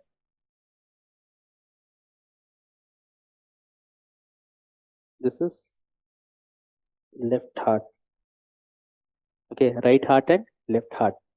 Okay, now this is the right lung, this is the left lung. Okay, this one is right atrium, right ventricle, left atrium, left ventricle. Okay, now from right ventricle we are having pulmonary vasculature. Pulmonary vasculature, it goes to the lungs to form capillaries, and then it is going to form pulmonary vein, pulmonary artery. Okay, so we are going to have here pulmonary vein, pulmonary artery. Okay, and from left ventricle we are going to have aorta, which goes to the systemic circulation and forms capillaries, and then it is going to come through inferior vena cava into the right atrium, like this. Okay, so whenever you want to measure the pressures of different areas of your body, for left atrium we are going to use pulmonary capillary wedge pressure. Whenever you want to measure the left ventricular pressure, mean arterial pressure. Whenever you want to monitor the pressure of venous circulation, central venous pressure. And whenever you want to measure the pressure of right atrium, you are going to use mean pulmonary arterial pressure. Okay, mean pulmonary arterial pressure, which is a measure of your right side of the heart and also pulmonary artery. Okay, so here, why this is important, we will come again. If you see the endothelium, okay, endothelium, we have few things in our body where the endothelium of the blood vessel has proendothelium. Okay, and our endothelium also has L-arginine. Okay, and our endothelium also has arachidonic acid. So based on this, we have three pathways. One is endothelin pathway, another one is nitric oxide pathway, another one is prostacyclin pathway. Okay, so this proendothelin will convert into endothelin, and it comes and binds to the endothelin receptor. Okay, when it comes and binds to the endothelin receptor, this endothelin is a potent vasoconstrictor. Endothelin is a potent vasoconstrictor. So whenever this endothelin pathway is stimulated, the blood vessel will go for vasoconstriction. Whereas in nitric oxide pathway, the L-arginine is converted into L-citrulline. During this conversion, we have release of nitric oxide. Okay, this nitric oxide will come and act on cyclic GMP, and this cyclic GMP will act on the smooth muscle and cause vasodilation. Okay, this arachidonic acid pathway, if you take this arachidonic acid pathway, is going to act on prostacyclin. There is going to be production of prostacyclin. This prostacyclin is going to act on cyclic AMP, and this is going to in turn result in vasodilation. Okay, and apart from this effect, your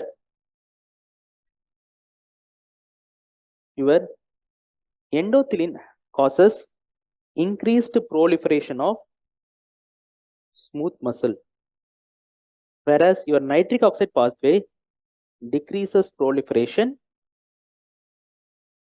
and your prostacyclin pathway also decreases proliferation. Okay, in these patients, what is going to happen is this whole cycle or pathway is getting disturbed. Okay, whenever a patient has pulmonary hypertension, there is going to be increased activation of endothelin pathway and decreased activation of nitric oxide and prostacyclin pathway. Whenever this happens, what is going to happen is your blood vessels will go for vasoconstriction, and along with vasoconstriction, there is going to be neointimal proliferation. Whenever this vasoconstriction and neointimal proliferation happens, what is going to happen? There is going to be development of pulmonary hypertension.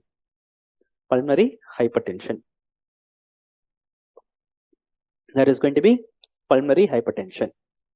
So here, there are few parameters which are very, very important to differentiate different conditions. Okay, different conditions. The first parameter is going to be PVR.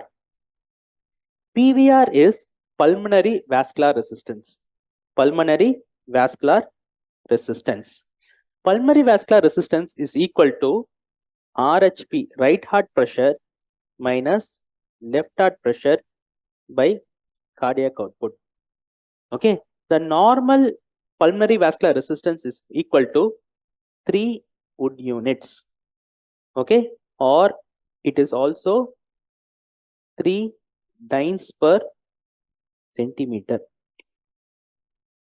Okay, pulmonary vascular resistance is equal to RHP minus LHP divided by cardiac output. Okay, so this is thing. How will you measure the right heart pressure? Mean pulmonary arterial pressure. Left heart pressure, PCWP divided by cardiac output. Okay, divided by cardiac output. That is the formula for pulmonary vascular resistance. Okay, now if you are going to consider, so just don't write, just listen.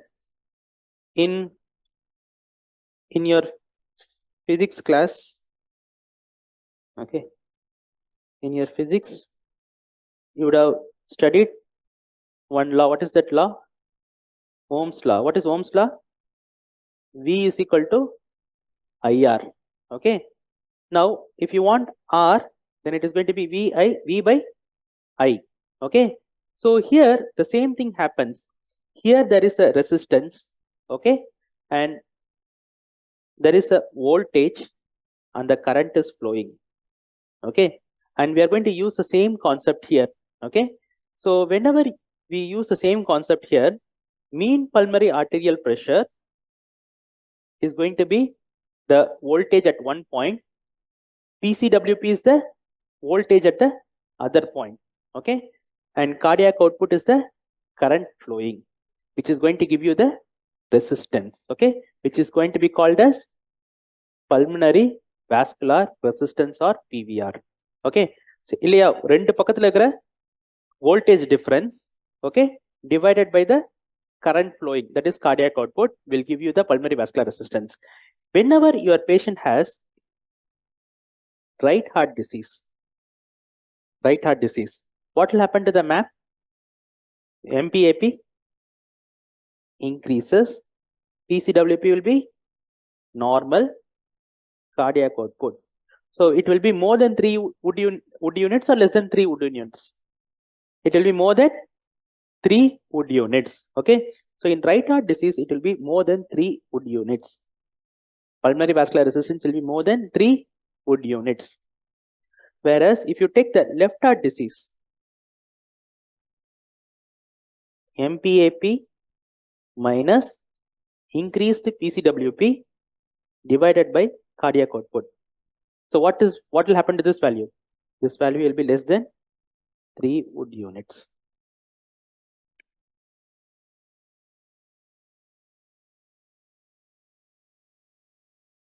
Less than 3 Wood units. Okay. So this is the first thing, which is pulmonary vascular resistance. Then second is pulmonary capillary wedge pressure. Pulmonary capillary wedge pressure in right heart disease and left heart disease. So you tell me what will happen to the pulmonary capillary wedge pressure in right heart disease? We saw in ARDS. It should be less than 18 millimeter of mercury. In left heart disease, it will be more than 18 millimeter of mercury. Okay, 18 millimeter of mercury.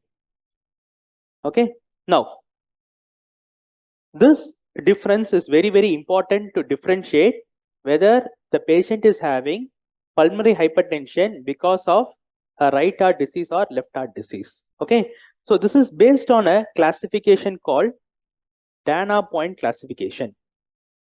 Okay, Dana point classification. What is this Dana point classification? If you take in Dana point classification, there are going to be 5 classes. Okay, in this there is group 1. What is group 1? Where patient is having idiopathic pulmonary hypertension. Idiopathic pulmonary hypertension. Okay. Then we have group 2. Group 2. Group 2, the pulmonary hypertension is because of left heart disease. like mitral stenosis, okay, etc. Then we have group 3, where the pulmonary hypertension is due to chronic lung disease. Chronic lung disease. What we saw in COPD, etc. Okay, COPD, etc. Chronic lung disease. Then we have group 4. Group 4 is due to chronic pulmonary thromboembolism. Chronic pulmonary thromboembolism. And we have group 5, where multifactorial reasons are associated. Multifactorial and idiopathic reasons are associated. So this is called as Dana point classification of pulmonary hypertension. Pulmonary hypertension. Okay. So this is very, very important difference. Okay. Important classification to know. Okay. And the difference is very, very important. Okay. Very, very important. If you see here, here we have pulmonary vessel,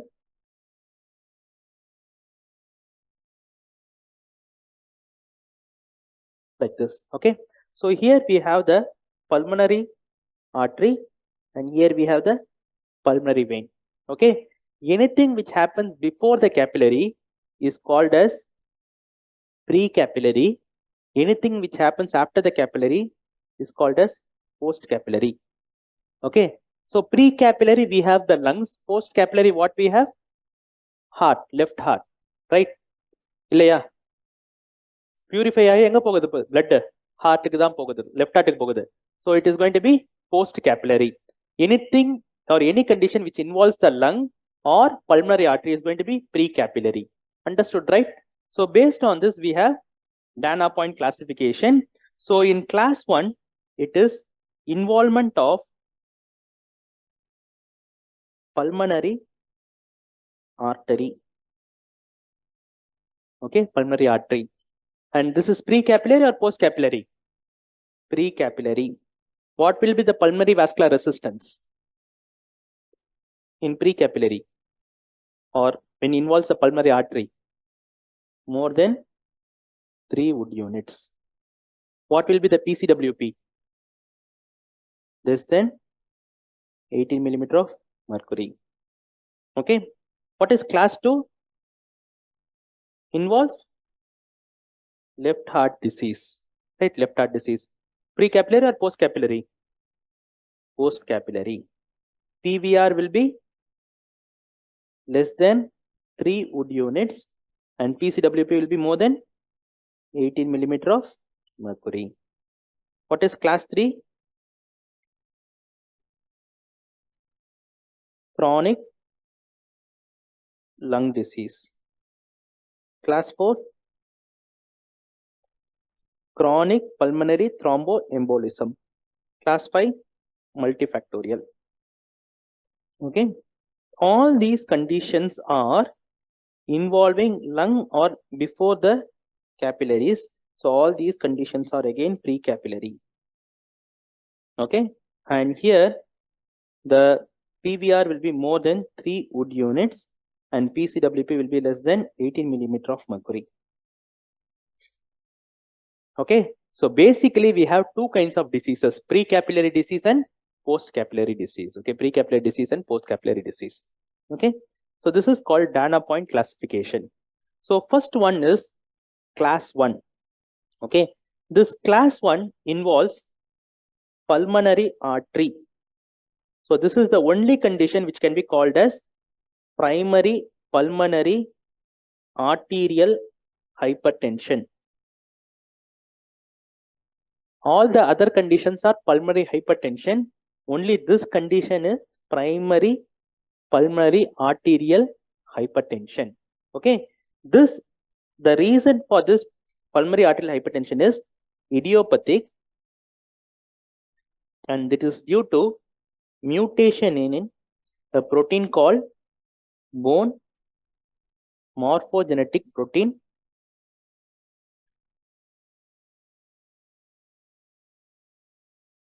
2.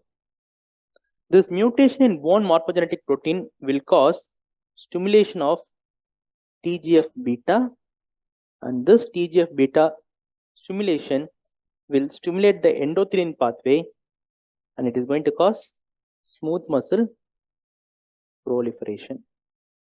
Okay, this is usually seen in young females of around 20 to 40 years of age. 20 to 40 years of age. Okay, this primary pulmonary arterial hypertension is associated with connective tissue disorders. What are the connective tissue disorders associated? Most common, scleroderma. In scleroderma, it is diffuse or localized. Localized scleroderma. It is associated with SLE and mixed connective tissue disorders. Mixed connective tissue disorders. Then next is drugs. The drugs which are associated with pulmonary arterial hypertension is fenfluramine. Fenfluramine. It's the same thing which we saw in scleroderma. Fenfluramine. What is the other one we saw? Toxic rapeseed oil. Tryptophan. Tryptophan. Okay. Then next is HIV. Okay. Bone marrow transplantation and chemotherapy. Okay. And pulmonary capillary hemangiomatosis. Hemangiomatosis. All these are associated with primary pulmonary arterial hypertension. So this is the only condition which can be called as primary pulmonary arterial hypertension, and all the other conditions are secondary pulmonary hypertension. All the other conditions are secondary pulmonary hypertension. Only this one is primary pulmonary hypertension. Primary pulmonary hypertension. Okay. Coming to class 2. Okay. Class 2 is due to left heart disease. Left heart disease. Okay. It can be due to systolic heart failure or diastolic heart failure, or it can be seen in valvular heart diseases. Valvular heart disease. Any history given like heart failure and valvular heart disease, then think about class 2. Okay. Class 3. Whenever they give you history of chronic lung disease due to COPD, OSA, interstitial lung disease, then think about class 3. Whenever they give history of chronic DVT, then think about chronic pulmonary thromboembolism. Chronic pulmonary thromboembolism. Then class 5. Class 5. It is due to multifactorial reasons, and you can think sarcoidosis. Sarcoidosis causes class 5 pulmonary hypertension. LAM, lymphangiomyomatosis. Schistosomiasis. Schistosomiasis. Okay. End-stage renal disease. All these can cause pulmonary hypertension, and they belong to class 5, multifactorial reasons. Okay. So this is the clue which will be given in your question to select which kind of class the patient come under. Okay. What is the clinical feature?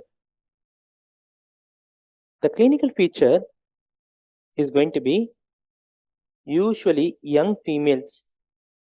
Okay. If they have no pre-existing heart disease, then they are going to be young females who are going to present with exercise-induced or exertion induced shortness of breath, fatigue. Okay, and angina. Exercise induced shortness of breath, fatigue, and angina, and patient having features suggestive of right heart failure. Okay, like raised JVP, tender hepatomegaly, and pedal edema. Okay, so features of right heart failure will be there. Okay, so whenever these kind of patients come to you, then you have to think about pulmonary hypertension. What is the next step you can do in this patient? Investigation, PFT. How will be the PFT? PFT, there will be normal FE1 by FEC ratio, but there will be a decrease in the DLCO. That will be the pattern. Okay, DLCO will be decreased. Okay, then what you can do? You can do a ECG. ECG. Okay, whenever you do ECG, because of tricuspid regurgitation, what is going to happen? Over blood on the regurgitate ஆகி உங்க right atrium பெருசாக வைக்கும். பெருசாக வச்சு என்ன ஆகும்? You get tall P waves which is more than 2.5 millimeter. What is that called as? P pulmonale. P pulmonale. Okay, P pulmonale. Then patient can get features of RVH. What is RVH? Right ventricular hypertrophy. What is that? R plus S more than 35 millimeter. Okay, or the patient in V1 has a R wave of more than 7 millimeter. இல்லையா? ஏன்னா பேஷனுக்கு right ventricle goes for hypertrophy. Hypertrophy ஆச்சுன்னா normal டிஸ்டன்ஸை விட அதிக distance உங்க electrical current travel ஆகணும். அப்போ பெருசாக தானே ஆகும். ஸோ ஆர் பிளஸ் எஸ் மோர் தென் 35 millimeter. ஆர் பிளஸ் எஸ்னா ஆர் இன் V1, எஸ் இன் V6. ஸோ அப்படியே opposite in left ventricular hypertrophy, S plus R more than 35 millimeter. இல்லையா? S plus R. Okay, ஏன்னா left ventricle towards this side, so positive wave, R wave. அதே RVH ல opposite side. Okay, so V1 R wave of more than 7 millimeter. Okay, more than 7 millimeter will be the finding. Okay, next is you can go for 2D echo. 2D echo. Okay, 2D echo.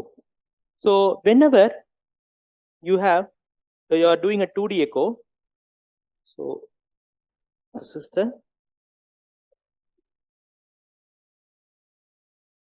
ventricle. Okay, ventricle. Whenever you have a normal ventricle, you will get a feature like this.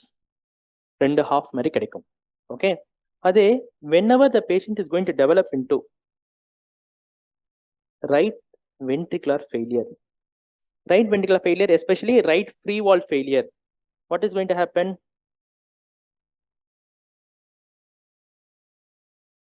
இந்த side work ஆகாது, right side work ஆகாது. அப்ப என்ன ஆகும்? Right side work ஆகாது. அப்ப என்ன ஆகும்? உங்களோட யூஸ்வலா LV pressure will be more then RV pressure. அப்ப நார்மலா இந்த மாதிரி மிடில்லையோ இல்ல கொஞ்சம் டுவர்ட்ஸ் ரைட் சைடோ உங்களோட செப்டம் இருக்கும். இப்போ என்ன ஆயிட்டீங்க? Right ventricular pressure is more then left ventricular pressure. So you will get like this. Okay, it looks like which letter? See, yeah, it looks like D. So you get D-shaped ventricles in echo. D-shaped ventricles in echo. Okay, D-shaped ventricles in echo. So this is going to be seen in patients of pulmonary hypertension due to increase in the right ventricular pressure. Okay, so it will look like this.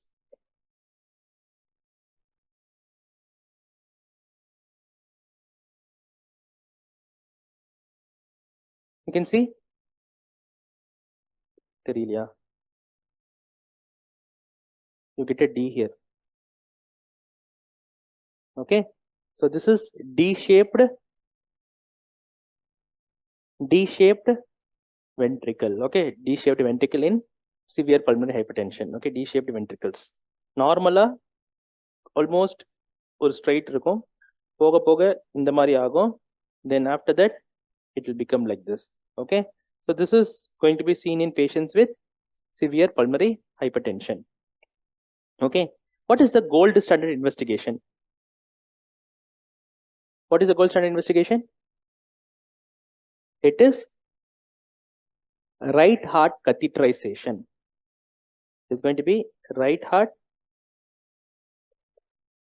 catheterization. Right heart catheterization.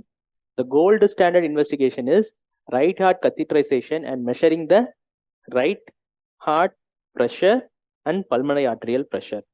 Okay, it is going to be right heart catheterization. Okay, so this is how they will do the right heart catheterization.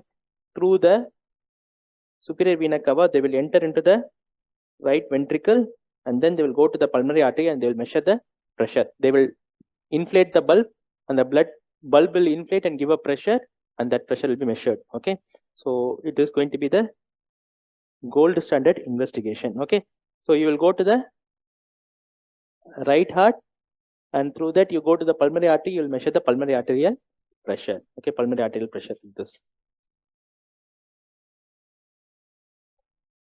This is called right heart catheterization. That is the gold standard investigation. Okay, that is the gold standard investigation, which is going to be right heart catheterization. Okay, what is the treatment of pulmonary hypertension?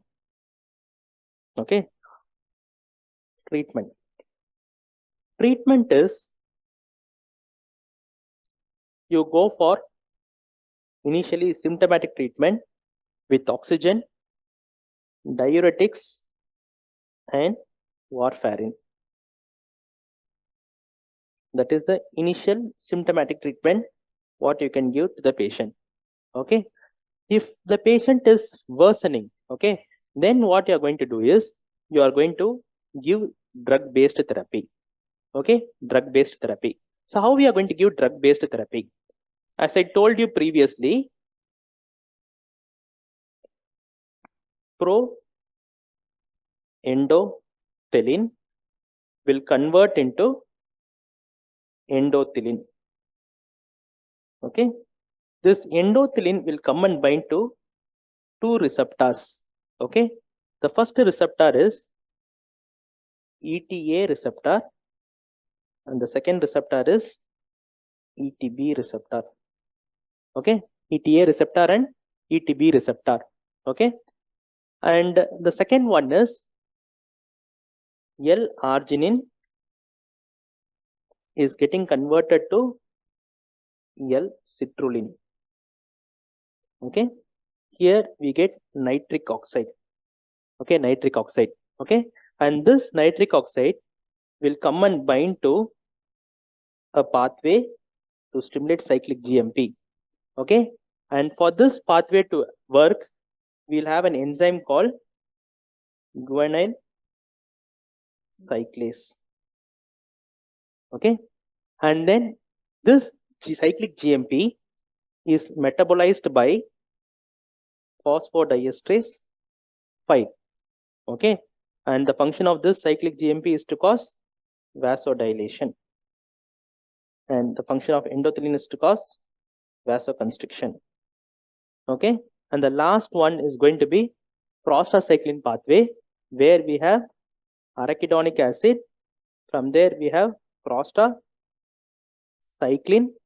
This prostacyclin will go and bind to the prostacyclin receptor and it causes cyclic AMP activation and this is going to cause vasodilation.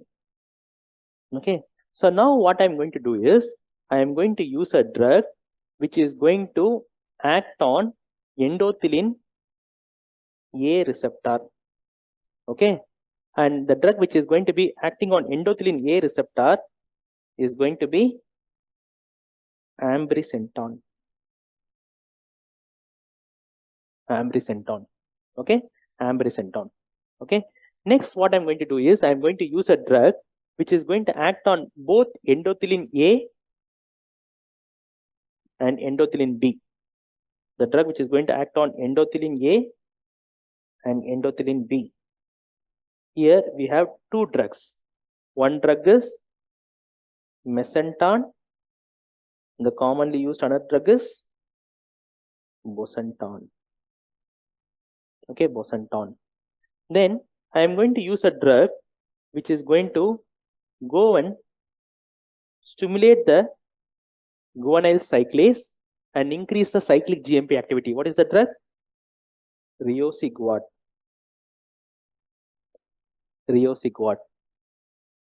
This cyclic GMP is metabolized by phosphodiesterase 5 inhibitor. What I'm going to do? I'm going to inhibit this. What this drug? Sildenafil. Okay. Then what I'm going to do is I am going to use a drug which is going to go and act over this prostacyclin receptor. What are those drugs? Prostacyclin analogs. What are the prostacyclin analogs we can use? They are going to tie your vessel. Okay. What are the drugs? Treprostinil, iloprost,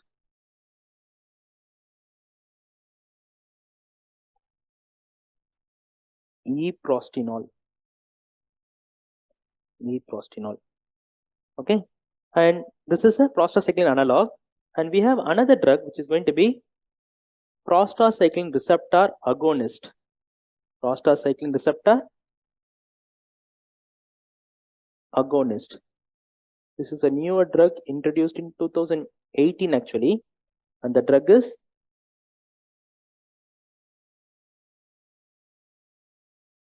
Selexipag. Okay, the drug is Selexipag. Okay, Selexipag. So these are the drugs used in treatment of patients with pulmonary hypertension. Okay, so these are the drugs used in treatment of pulmonary hypertension. What is the ultimate aim of these drugs? These drugs are vasodilation. Okay, vasodilation. That is the main aim of these drugs. Okay, here we are going to use a test called COPIT.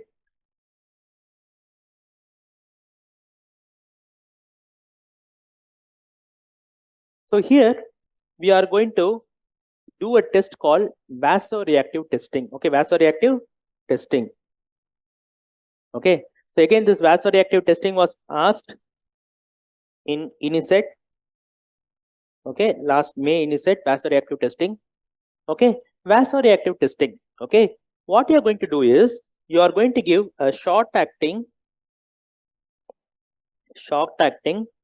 vasodilator to our pulmonary artery hypertension patient. Okay, we give drugs like eprostinol, okay, or nitric oxide, like that we are going to give. Okay, and post drug therapy, if patient's mean pulmonary arterial pressure decreases by 10 millimeter of mercury without any change in cardiac output or blood pressure, then this patient is ideal candidate for calcium channel blocker. Okay, so we can also give calcium channel blocker in pulmonary hypertension, and the drug which is used are going to be nifedipine, verapamil, diltiazem. Okay, so these are the drugs used in treatment of pulmonary hypertension. Okay, these are the drugs used in treatment of pulmonary hypertension. So how usually we will give treatment is, whenever any patient comes to you with pulmonary hypertension, okay, we will start with endothelin receptor antagonist. Okay, if required, you will add phosphodiesterase 5 inhibitor. If patient is not improving, then you go for prostacyclin analogs. Okay, if it is an emergency condition, emergency pulmonary hypertension treatment, then you go for IV eprostenol. IV eprostenol. Okay, emergency procedure or emergency in pulmonary hypertension, then if you want to reduce the pressure, then you can go for IV eprostenol.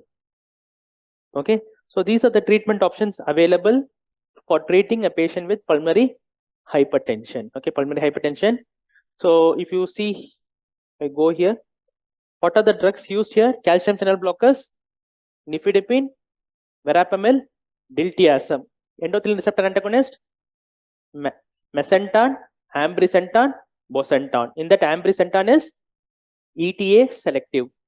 Then next is phosphodiesterase 5 inhibitor, sildenafil, and another drug is tadalafil. Okay, tadalafil. Then guanylyl cyclase stimulator, VOC-GUAT. Prostacyclin analogs, treprostinol,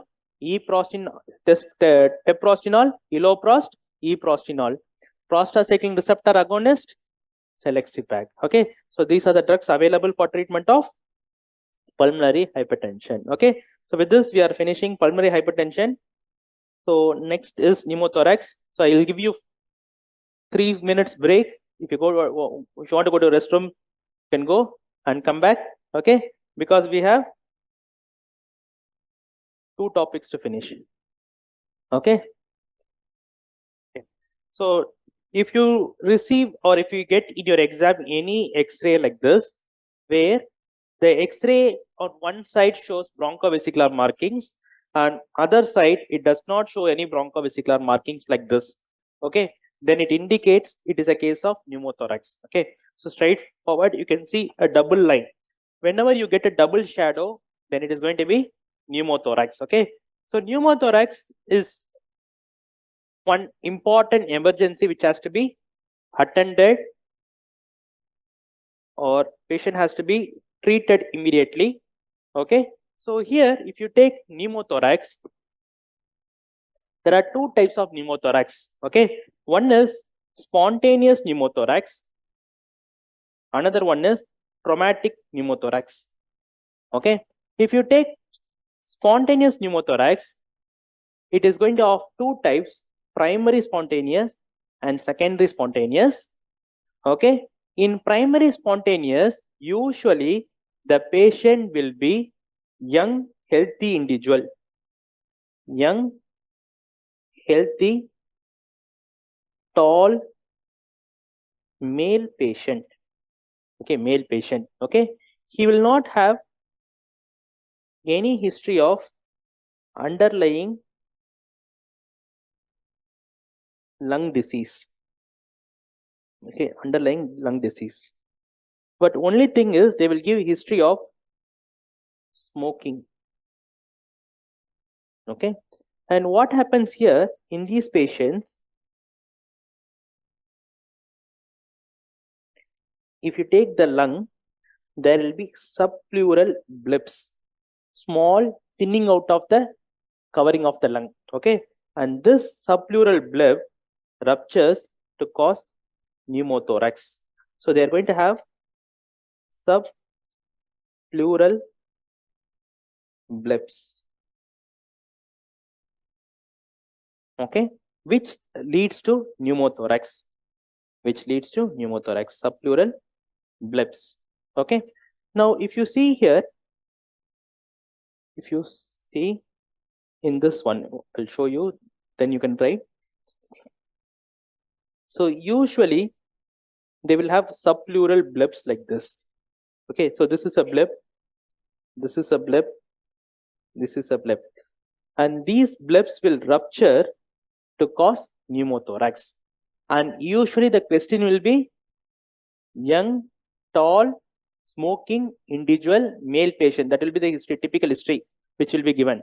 Okay, then second is secondary spontaneous pneumothorax. Okay, whenever you have secondary spontaneous pneumothorax, they will have underlying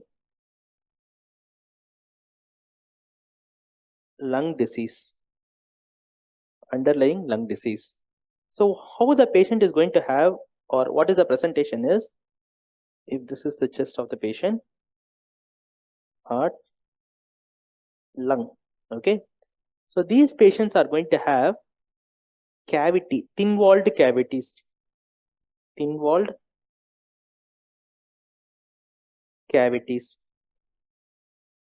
or they can have cystic lung diseases, cystic lung disease. Okay, they can have emphysematous bullae, emphysematous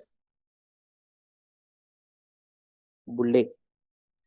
In patients with Staphylococcus pneumoniae, they will have one cavity-like structure called as nematocele.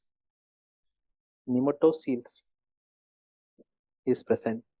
Okay, or they can have history of interstitial lung disease. What are the interstitial lung disease? Langerhans cell histiocytosis or lymphangiomyomatosis. So they will have pre-existing lung disease, and these pre-existing lung disease will result in pneumothorax. Okay, so there is also one more thing which occurs in secondary pneumothorax, which is called as catamenial pneumothorax. So this occurs due to pleural endometriosis.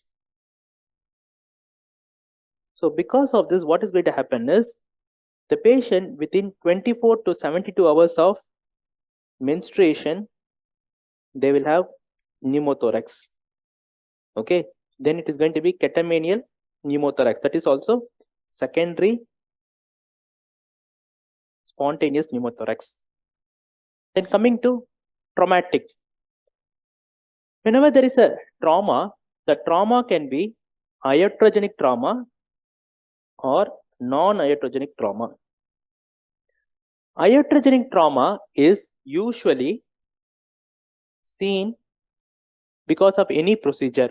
Okay, that is because of aspiration. Okay, so there is a pleural effusion, you put a needle to aspirate the fluid, then aspiration can cause this. Okay, then IV cannulas, central line insertions. Okay, then you are putting the patient on positive pressure ventilation. So yesterday also I told you, whenever you are putting a patient on positive pressure ventilation, whenever there is a bullae will rupture and cause pneumothorax. So you should be very careful. Then next is during bronchoscopy. When you do bronchoscopy, there is high chances of puncturing the bronchi, and thereby you can puncture the lung also. Okay, so bronchoscopy. These are iatrogenic traumatic pneumothorax. Coming to non-iatrogenic causes. Non-iatrogenic causes is of two reasons. Okay, a person goes in a bike and he has a bull core injury. Okay, then it is going to be sharp injury. Okay, or another patient who goes and he just hit by a car and he falls down, and even blunt trauma causing pneumothorax. So two kinds of pneumothorax can occur. One is by sharp injury, another is by blunt trauma. Both can cause pneumothorax. Okay, so this is one way of classifying pneumothorax. Okay, this is one way of classifying pneumothorax. Okay, now coming to the next classification. The next classification is called closed, open, and tension pneumothorax. Okay, closed pneumothorax. Okay, closed pneumothorax, the patient has leak in pleura. Okay, leak in pleura. Okay, which is usually visceral pleura. The leak is in the visceral pleura. Okay, this usually will heal spontaneously. Heal spontaneously, and it has a good response to treatment. Good response to treatment. Whereas if you see open pneumothorax,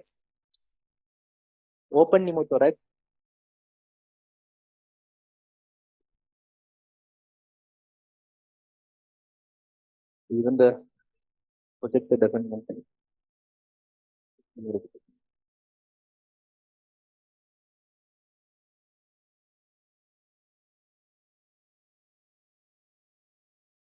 Whether that sound today morning came was like some emergency message was sent for a lot of mobile phone systems, right? So, open pneumothorax. So next is open pneumothorax. Okay. In open pneumothorax, the leak is in the chest wall. Okay. And this has poor response to treatment. Okay, it is in the chest wall. Okay. Tension pneumothorax is one where your pleura acts like one side wall. It's like it is like a one-sided wall, which will allow the air to enter inside, but it will not let out the air. Okay, so that is going to be tension pneumothorax. Okay, it will act like a one-sided wall. Okay, so these are the three types of pneumothorax. Okay, so if you have any patient where the patient is having a pneumothorax where the involvement is chest wall. What is this pneumothorax? This is open. See here. Collapse. With inspiration, the rib cage will expand and the diaphragm flattens. So this is open pneumothorax. Okay, so here air goes inside and comes out, and this is open pneumothorax. Whereas this one,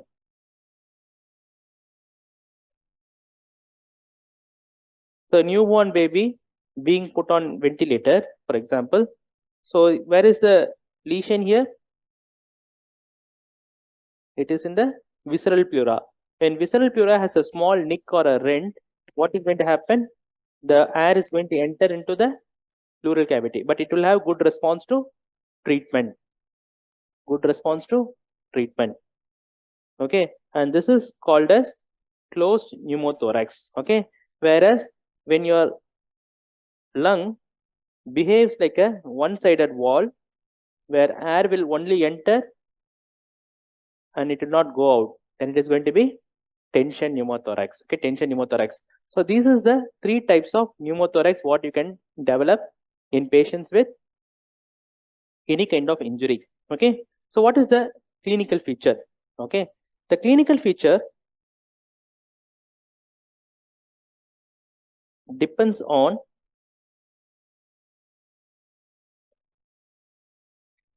pre-existing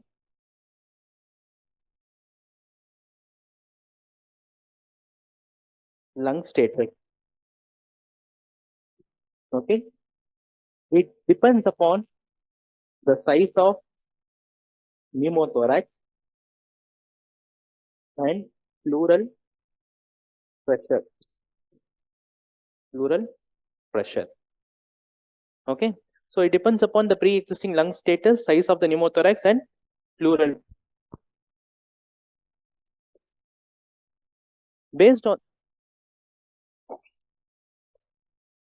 on this, we have clinical features.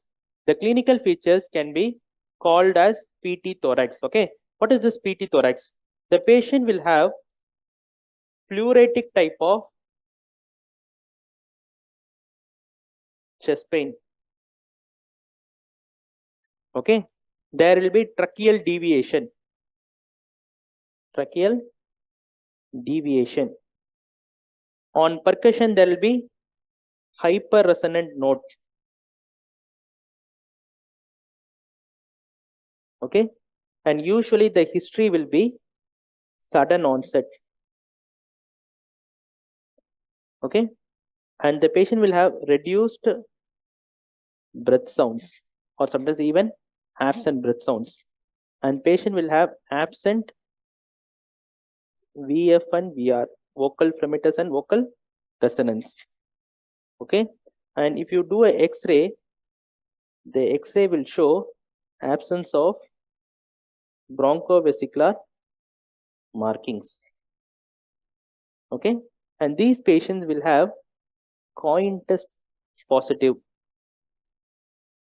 What is coin test positive? On one side, you keep one coin and keep the stethoscope on other side. When you tap the coin, you will hear the sound unhampered. Okay, so it is going to be coin test positive. Coin test positive. So coin test is done like this, right? So you do the coin test. Okay, so this picture was last year. It was asked what is the following procedure being followed in NEET exam. It was asked. So it is coin test. Okay, coin test. Okay, so what you're going to do is picture this one, this one, this one, PDF.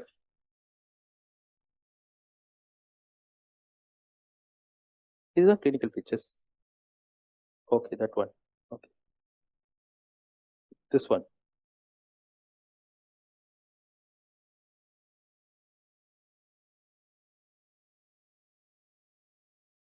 So how we are going to do diagnosis? The diagnosis is based on, copy it.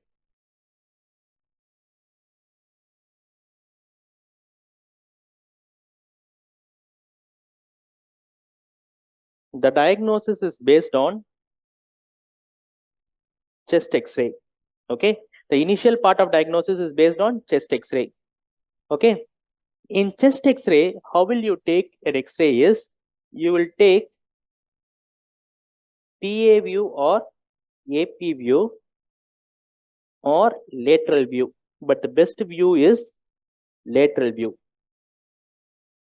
Lateral view. Okay, usually whenever we take X-ray, we take inspiratory films, right? But here we have to take expiratory films. Expiratory films. Okay, and whenever you do a expiratory film, you can see here there is a mark here, double mark. Okay, and if you see here, there is bronchovesicular markings are present here. Here it is absent, and someone has stabbed him, and the knife வந்து உள்ளார மாட்டிக்கிட்டு. Okay, so this is a stab injury with a knife. Okay, so this is actually a knife. Okay, so this is a pneumothorax. Okay, and if you come here, where you see the double shadow here, you can see the double shadow here. Okay, and this is a pneumothorax where there is no bronchovesicular markings. Okay, bronchovesicular markings. Here also you can see here, you can see the double shadow. Double shadow here. Okay, double shadow here, and this is going to be seen. Okay, so how to calculate the size of your pneumothorax? Okay, so to calculate, you have something called apex to cupola distance. Cupola distance. Apex to cupola distance. Okay, where you can calculate in the apex. Okay, in the apex of the lung you can calculate, or you can calculate over the side. Okay, apex, cupola, distance. Okay, so there are two ways. One is if this is the lung, one is you calculate the apex and the middle part of your pneumothorax you can calculate. Okay, whenever this distance, okay, whenever it is more than 2 centimeter in apex, more than 3 centimeter in the middle part, then it is considered as large pneumothorax usually. Okay, large pneumothorax. Okay, so this distance from this border to this border is calculated. Okay, whenever the distance is 2 centimeter in the apex and 3 centimeter over the sides, then it is going to be a large pneumothorax. Okay, large pneumothorax. Okay, but there is something called British Thoracic Society guidelines. According to this British Thoracic Society guidelines, whenever at the level of hilum, whenever it is more than 2 centimeter, it is considered as large. Okay, so there are two different American Thoracic Society and British Thoracic Society, but both you can remember. Okay, average you can remember as 2 centimeter. Okay, that will be much more easy. Okay, so whenever it is more than 2 centimeter, here it is more than 2 centimeter, more than 3 centimeter, then it is considered as large pneumothorax. Okay, large pneumothorax. After that, what you're going to do is you're going to go for ultrasound. Okay, normally in ultrasound, what you're going to get is you are going to get a normal seashore sign. Okay, normal seashore sign where you get lines over here and grains over the side. Okay, so normally lines followed by grains. Okay, instead, if you are going to get full of lines, then it is going to be called as barcode sign or stratosphere sign. Barcode sign or stratosphere sign. So seashore sign is a normal phenomenon, and whenever you get the seashore replaced by barcode, then it is going to be significant in pneumothorax. Okay, pneumothorax. Okay, so that is the USG finding. Okay, USG finding. Next is treatment. Okay, treatment. What is the treatment? Treatment. Okay, the aim of the treatment is to promote the lung expansion. Okay, lung expansion. Okay, so usually whenever you plan treatment, whenever the size of pneumothorax is less than 2 centimeter and the patient is asymptomatic, then you put the patient on observation and you give supplemental oxygen if required. Supplemental oxygen. If the size of the pneumothorax is more than 2 centimeter and patient is symptomatic, then you go for simple aspiration. Okay, if it is not responding, then you go for intercostal tube drainage.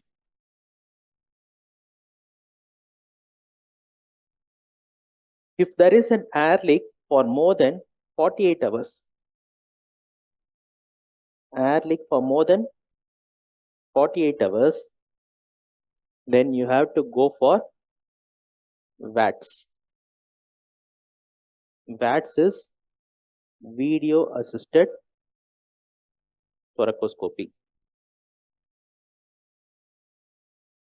Video assisted thoracoscopy.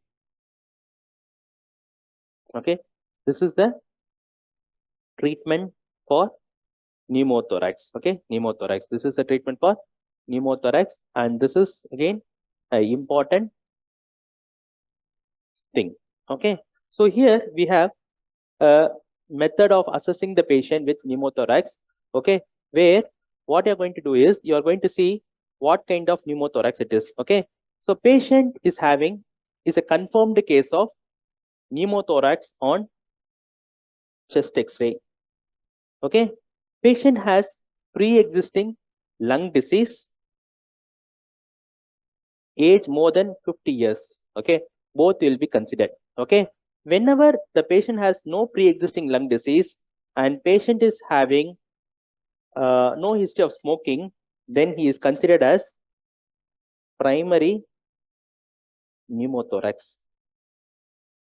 Whenever a patient has pre-existing lung disease, smoking history, then he is considered as secondary pneumothorax. Okay. When patient with primary pneumothorax has a size of more than 2 centimeter and patient is breathless, okay, then what you're going to do is you are going to go for simple aspiration. Okay. If it is not so, then you will put the patient on observation. With aspiration with a simple needle, if there is no improvement, chest drain. Okay. Whenever it is a secondary pneumothorax, always admit patient. If the size of the pneumothorax is more than 2 centimeter and patient is breathless, then directly put the patient on chest drain.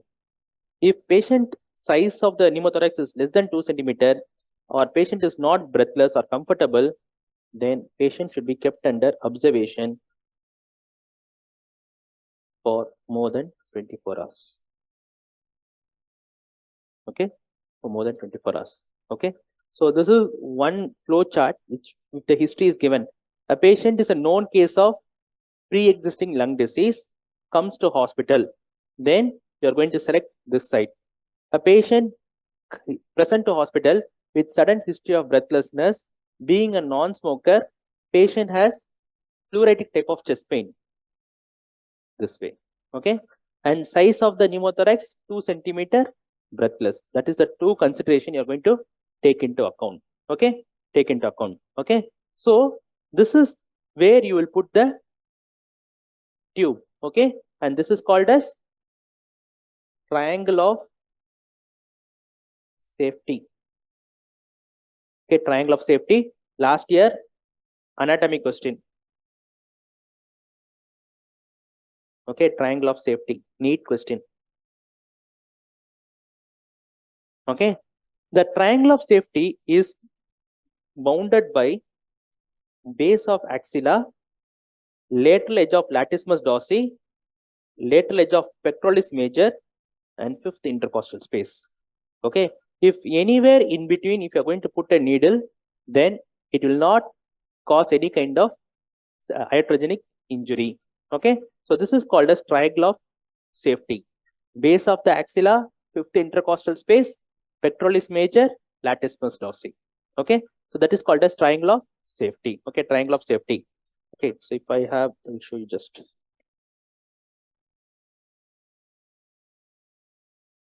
So I don't have. Okay. So this is what I was telling.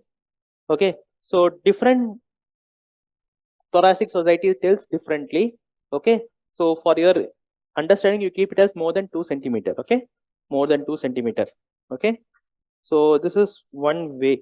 Okay, then next is chest tube.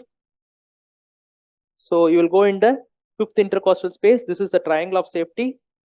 Okay, and in the triangle of safety, you will go give local anesthetic, put a nick, put the tube, and when you put the tube should be facing upwards. Okay, it should face upwards. Okay, face upwards.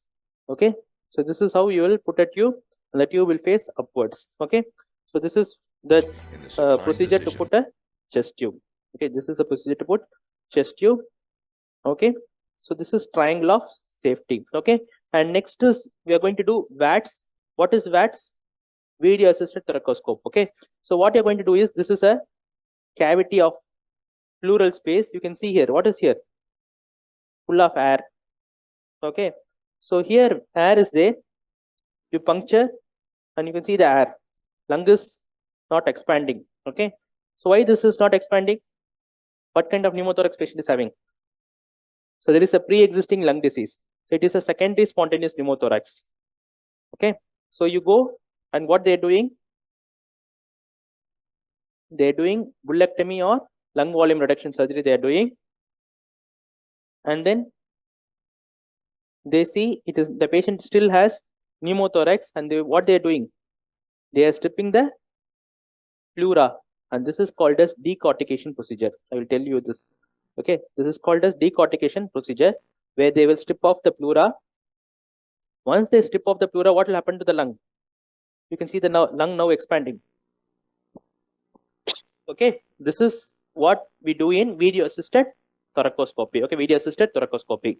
Okay, so if the measures are failed, okay, then the next step is you can go for chemical fluorodesis. Chemical fluorodesis. Okay, chemical fluorodesis. Okay, so what is chemical fluorodesis? Whenever you have recurrent pneumothorax, bilateral pneumothorax, patient having bullous lung disease, so patient is not interested in rats. Okay, then you go for chemical fluorodesis. What you will do is you will go directly into the pleural cavity and instill talc, which was previously used. Then they used doxycycline. Now they use bleomycin. Okay, and when you inject or when you instill these drugs, what will happen? The pleural cavity will come and stick together. Okay, that will cause fibrosis, irritation, and fibrosis. If whether there is chance of getting pneumothorax, no pneumothorax. So this is chemical fluorodesis. If the chemical fluorodesis is not feasible, okay, and patient is planned for surgery, then what surgery can be done? Okay, the surgery which is going to be done is going to be decortication. Decortication. Okay, decortication. Okay, then the last part of your pneumothorax is going to be tension pneumothorax. Copy it.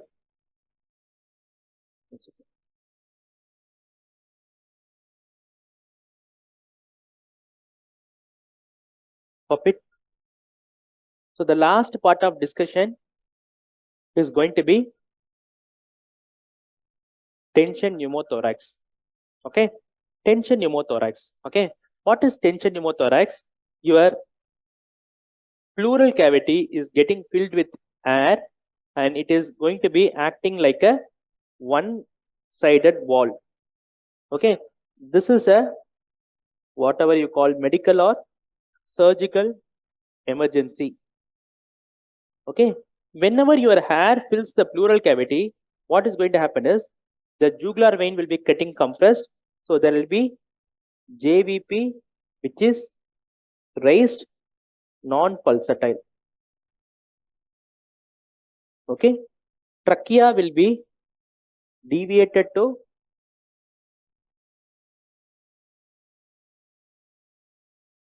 opposite side. Okay, your aorta will be compressed, so there will be a hypotension. Your heart will be pushed to opposite side, mediastinal shift. Okay, when you auscultate the patient, the breath sounds will be absent. Breath sounds will be absent. Okay, so these are the things which will happen whenever there is a tension pneumothorax. Okay, so this patient is going to have a non-pulsatile JVP, trachea deviated to opposite side, hypotension, breath sounds will be absent, and mediastinal shift will be seen. Okay, mediastinal shift will be seen. So this patient is going to have pneumothorax, which is going to be a case of tension pneumothorax. So what is going to happen? The lung is going to push the mediastinum to the opposite side. Okay, so what is the treatment you are going to do now? you have to let out the air. How you are going to let out the air? You put needle thoracotomy. Before that, you have to put the patient, you have to stabilize ABC, put patient upright posture,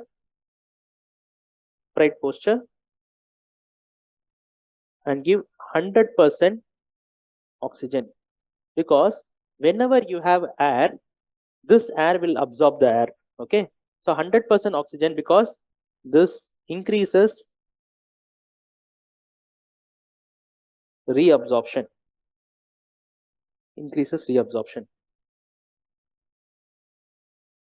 Okay, reabsorption of air. Okay, now previously, whenever a patient comes to you with tension pneumothorax, the needle will be put in the second intercostal space. Okay, second intercostal space. But the latest American Thoracic Society guidelines and ATLS guidelines says that you have to put the needle at fifth intercostal space. Okay, just put the needle, remove the air, put the needle and remove the air.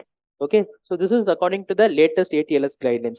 Previously, you have to put the needle in the second intercostal space. Okay, second intercostal space. Okay, so previously it was told to put in the second intercostal space, but now it is in the fifth intercostal space. You put a needle, aspirate and check whether air is there. Remove the syringe, the air will start leaking out. Once the air leaks out, patient is stabilized, the mediastinal shift is reverted, then you can prepare for chest tube drainage. Okay, chest tube drainage. Okay, so this is how you will treat a patient of tension pneumothorax. Okay, so the next discussion, the last one, is going to be pleural effusion. Okay, so pleural effusion, again, whatever we saw as regular pleural effusion is totally different when we come to entrance exam. Okay, so when pleural effusion is there,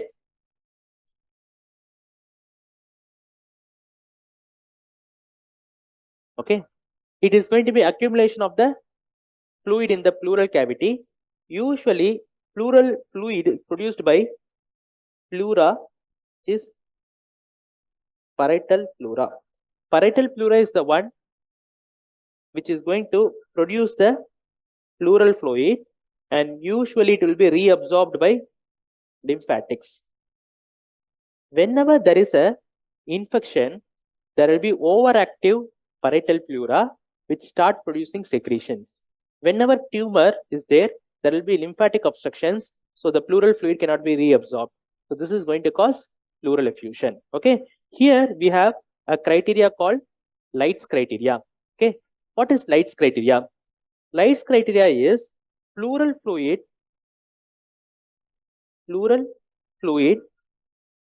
protein divided by serum protein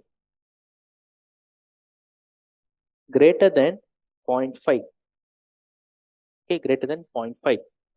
Pleural fluid LDH divided by serum LDH more than 0.6. Okay, pleural LDH more than 2/3 of upper limit of normal serum LDH. Whenever it is fulfilled, then it is going to be a exudate. It is going to be a exudate. Whenever it is not fulfilled, then it is going to be transudate. Okay, so where you will get exudative pleural effusion? One second. What are the causes of exudative pleural effusion? Okay, first is due to increased capillary permeability. Where you will have increased capillary permeability? whenever there is an inflammation or infection, it is going to be seen in pneumonia. In pneumonia, we have two types of effusion. One is synpneumonic effusion, another is parapneumonic effusion. Synpneumonic is pneumonia with pleural effusion. Okay, whereas parapneumonic effusion is pneumonia followed by pleural effusion. Okay, whenever your pleural effusion is having a pH of less than 7.2, LDH, which we'll discuss later also, LDH is increased, okay, and culture sensitivity is positive, then it is called as complicated pleural effusion. Complicated pleural effusion. Complicated pleural effusion. Okay, so whenever there is an increase in the capillary permeability, then you are going to develop pleural effusion in pneumonia. And next is you can develop pleural effusion in tuberculosis. Tuberculosis. In tuberculosis, in pleural fluid, more than 50% will be lymphocytes, and ADA will be more than 40. Okay, then you can develop pleural effusion in infarction, carcinoma, okay, which can be a primary lung carcinoma or secondary to the pleural fluid, pleural cavity, and the most common secondaries is from breast carcinoma. Okay, breast carcinoma is the most common cause of secondary pleural effusion. Okay, then next is rheumatological conditions. Rheumatoid arthritis and SLE are going to cause exudative pleural effusion. Then next is Meek syndrome. Meek syndrome. Esophageal rupture. Esophageal rupture. Pancreatitis.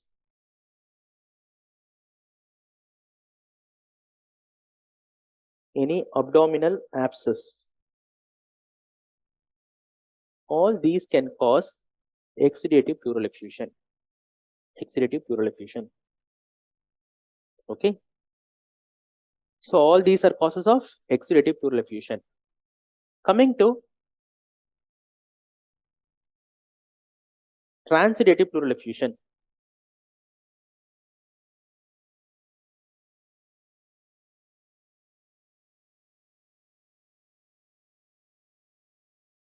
Okay.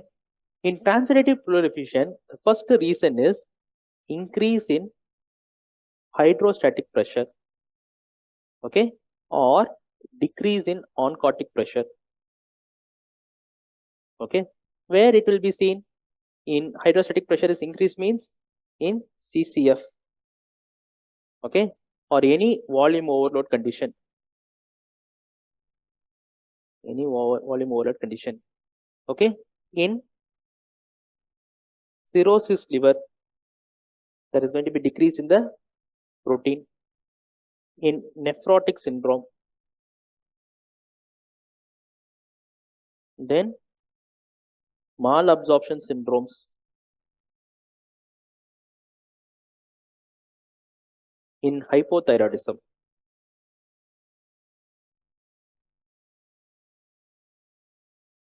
In all these conditions, you can develop transudative pleural effusion. Okay.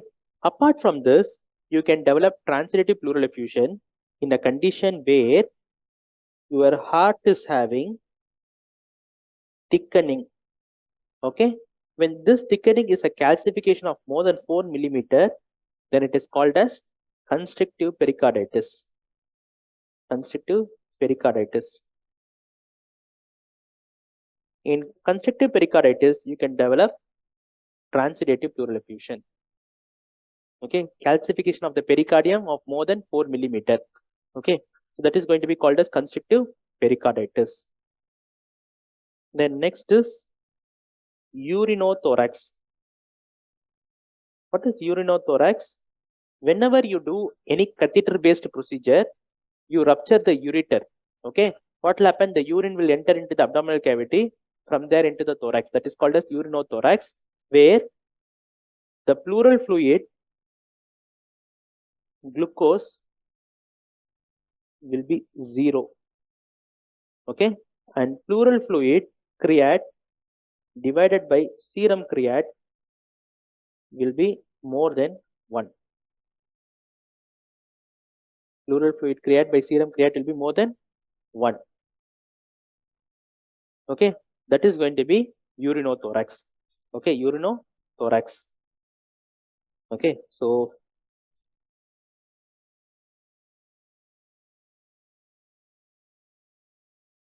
what is this one? When they give you a picture like this, you can see the thickening of the pericardium. Constrictive pericarditis. Okay, constrictive pericarditis. What is this one? You can see the rupture of the ureter. So this is urinothorax. You can see full of urine. Okay, urinothorax. Okay, urinothorax. Okay, next is you can develop transitive pleural effusion in patients who are put on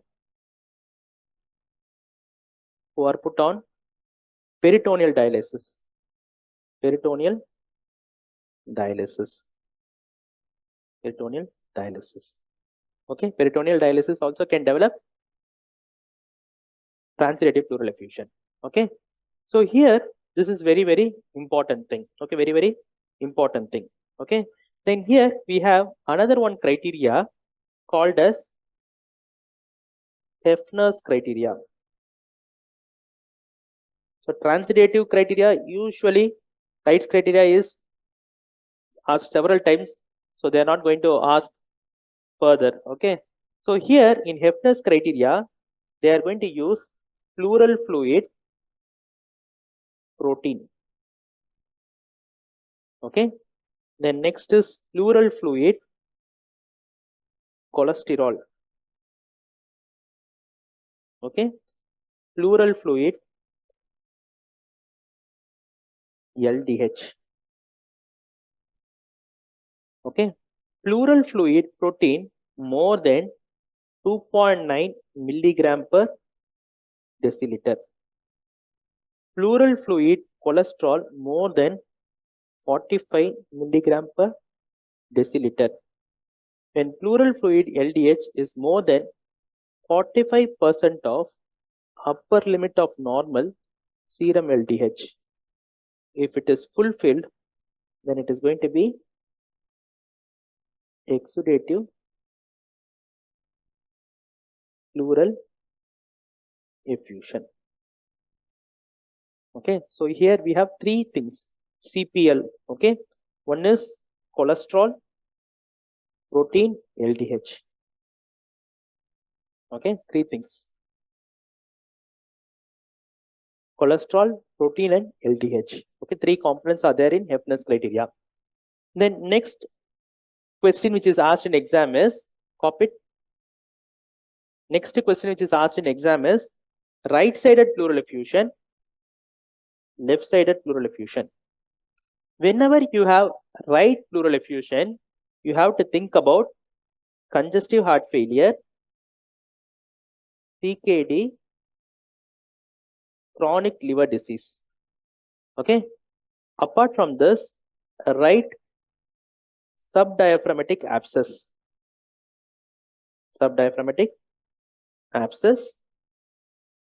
Then next is amoebic liver abscess.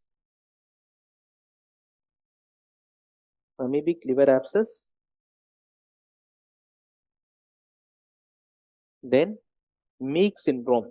What is Meek syndrome? Ascites with right-sided ovarian tumor. Okay, and if you take the thoracic duct, this is T4 vertebra. Okay, what happens is the thoracic duct usually will go and cross to opposite side in the level of T4 vertebra, right? In anatomy, you would have read, right, T4 significance, the bifurcation of the trachea, etc. Your thoracic duct is going to cross to opposite side at the level of T4 vertebra. So any thoracic duct injury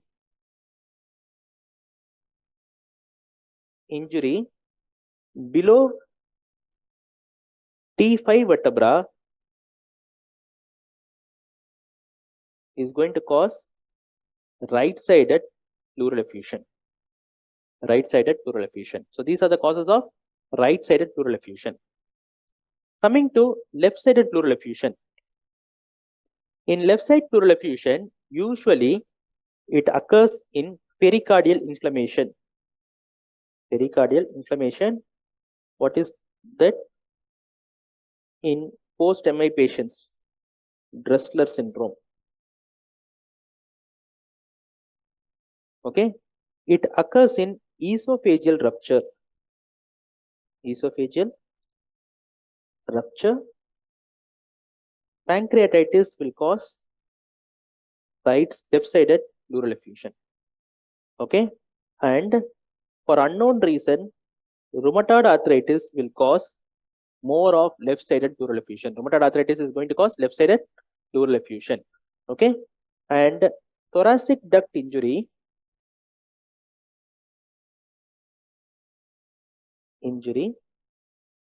above the level of T5 is going to cause left pleural effusion. Left pleural effusion.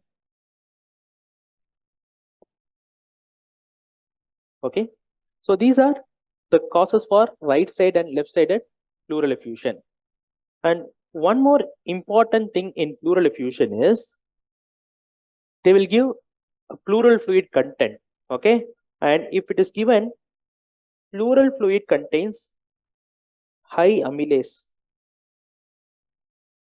High amylase. What are the causes of high amylase pleural effusion? Okay, so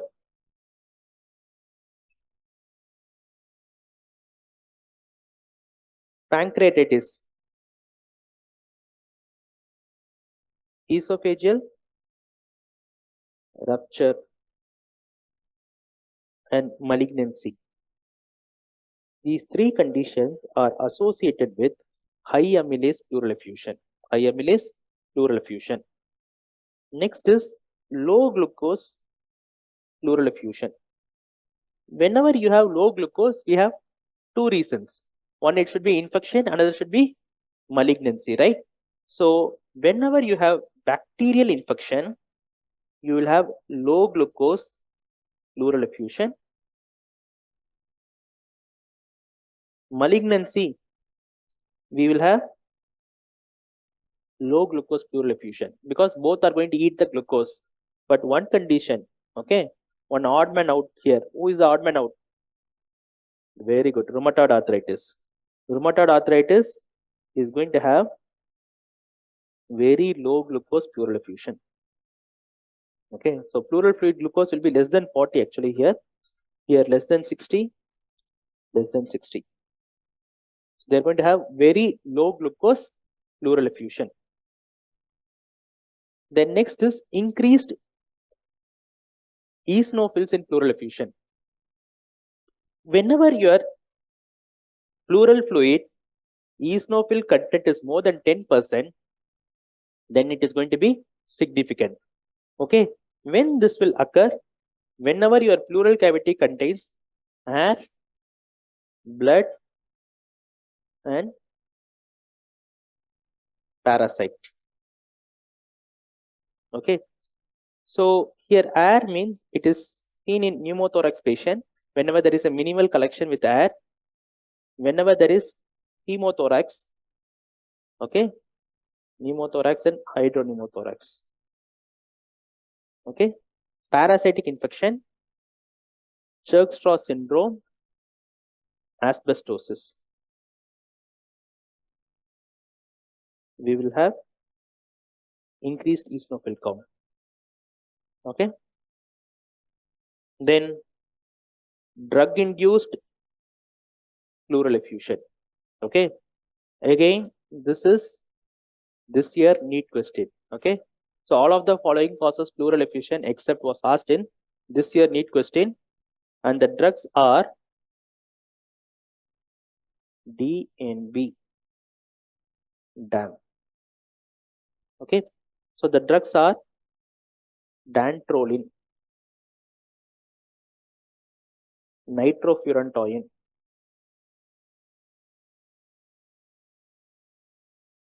bleomycin, bromocriptine. Okay, D for dasatinib, A for amiodarone, and M for methysergide. These are drugs which causes pleural effusion. Okay, next is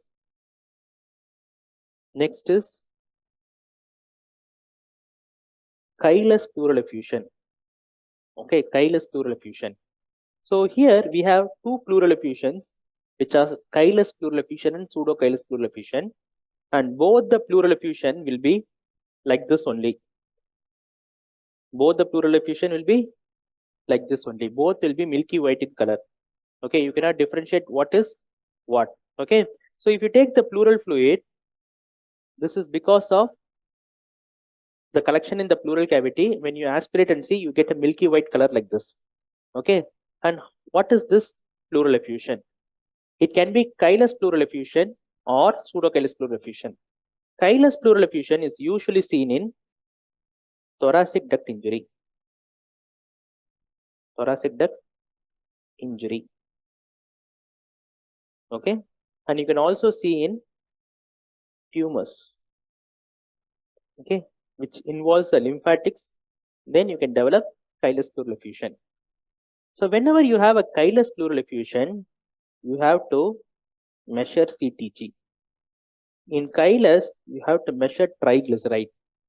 When triglyceride level is more than 110 milligram per deciliter, then it is a chylous pleural effusion. In chylous, it is going to be more than 110 milligram per deciliter. Okay, so what is the investigation you can do? You can go for lymphangiogram to see where the leak is, or you can go for CT scan. What is the treatment? You put a chest tube and drain it. You give anti-secretory drug,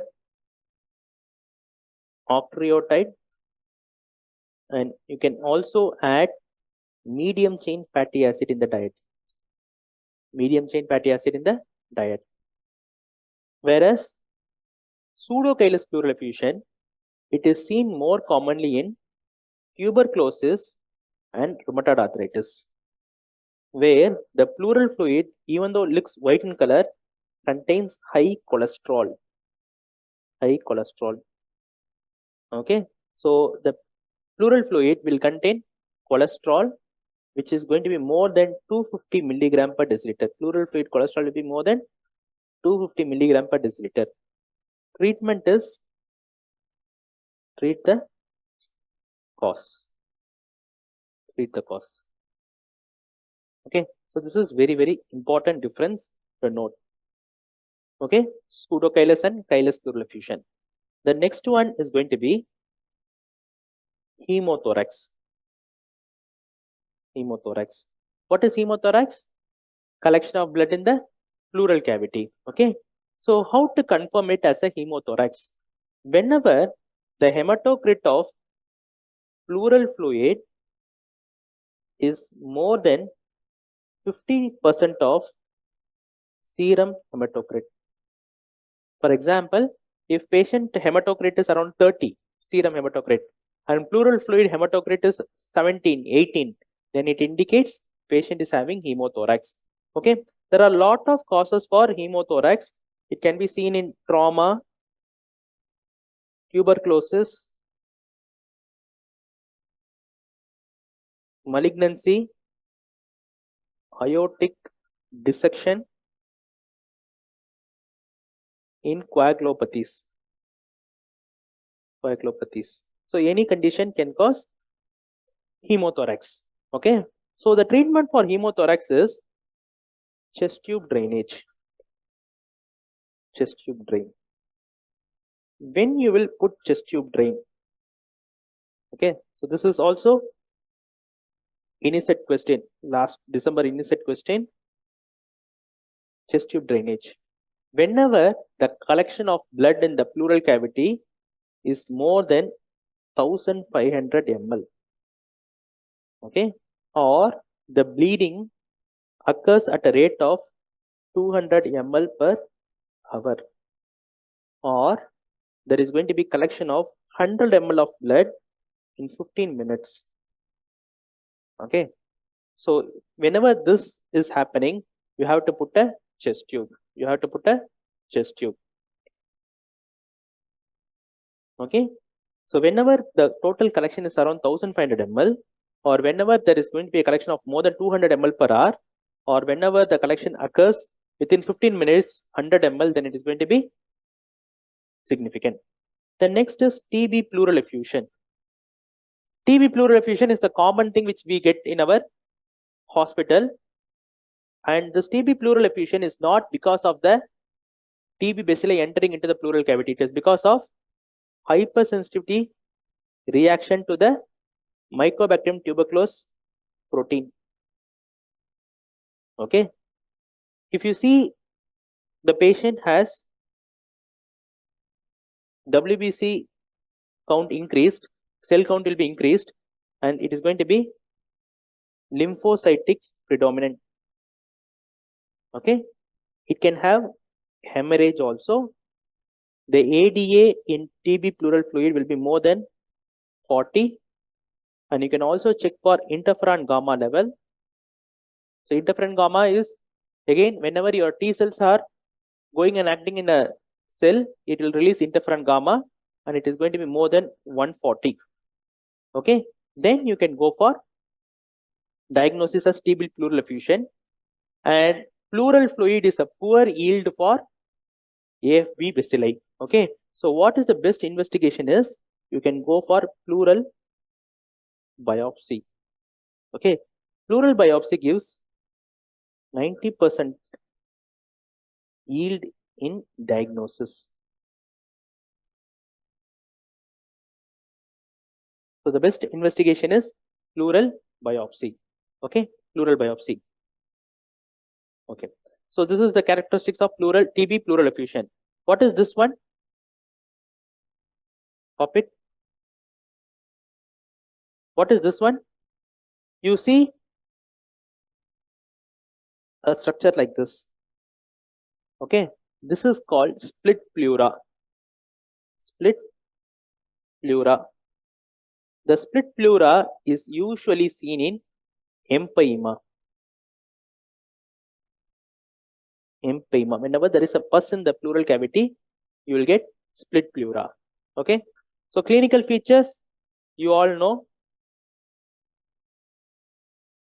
There is going to be asymmetrical chest movement. Okay. There will be decreased VF and VR, decreased breath sound, stony, dullness. Okay. And whenever there is a pleural effusion, above the level of pleural effusion, you are going to get bronchophony, egophony, and whispering pectoraloquy. Whispering pectoraloquy. Okay, whispering pectoraloquy. Okay, coming to scopic, this is general, right? Asymmetrical chest movement, decreased VFER, decreased breath sound, and stony dullness. Okay, and above the level of pleural effusion, you are going to get bronchophony, egophony, and whispering pectoraloquy. Okay. Now the investigation, what you're going to do is you're going to go for investigation is going to be imaging. Okay. So we have three imaging modalities. Okay, which is going to be CT, which is better than USG, which is better than chest X-ray. Okay, chest X-ray. Whenever you go for chest X-ray, the best view in chest X-ray is lateral view. Lateral view. Okay, and this chest X-ray will detect around 50 to 75 ml. Minimum fluid required is going to be 50 to 75 ml. Okay, minimum 50 to 75 ml is required to detect pleural effusion. Okay, whenever you have a pleural effusion, you calculate this distance. Okay, whenever the distance is less than 1.5 centimeter, it is considered as small pleural effusion. Whenever the distance is 1.5 centimeter to 4 centimeter, then it is going to be moderate pleural effusion. Whenever it is more than 4 centimeter, then it is going to be considered as large pleural effusion. Large pleural effusion. Okay, so this is the size based on the lateral margin. Okay, coming to volume, whenever you have 200 ml of pleural fluid, you will see in X-ray CP angle blunting.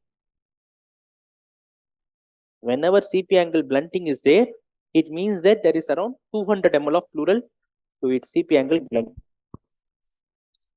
Okay, CP angle blunting. Okay, whenever you have 500 ml, okay, the diaphragm contour will disappear. Diaphragm contour disappear. You can see the diaphragm contour getting disappeared. So diaphragm is somewhere here. Okay, you can see the diaphragm contour getting disappeared. It means that 500 ml of fluid is there.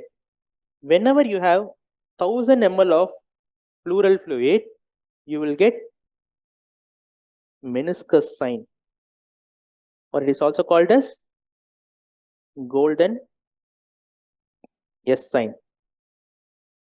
Okay, so you see here, you get a meniscus here. This is called as meniscus sign.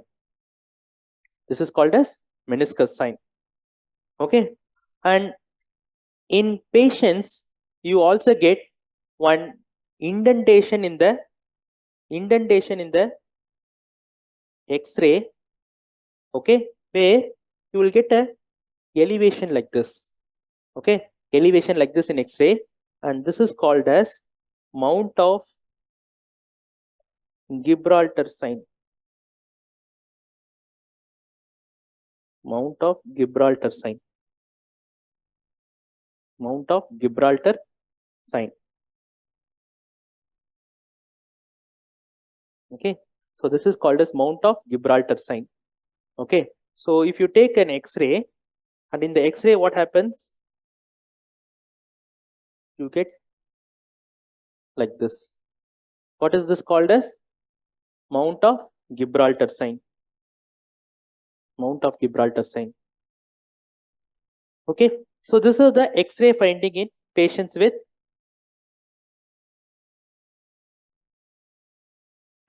pleural effusion. Okay, next is, there is something is missing. Okay, so here we will come. Okay, this page. Next is USG. Whether they have given down. Oh, okay, USG.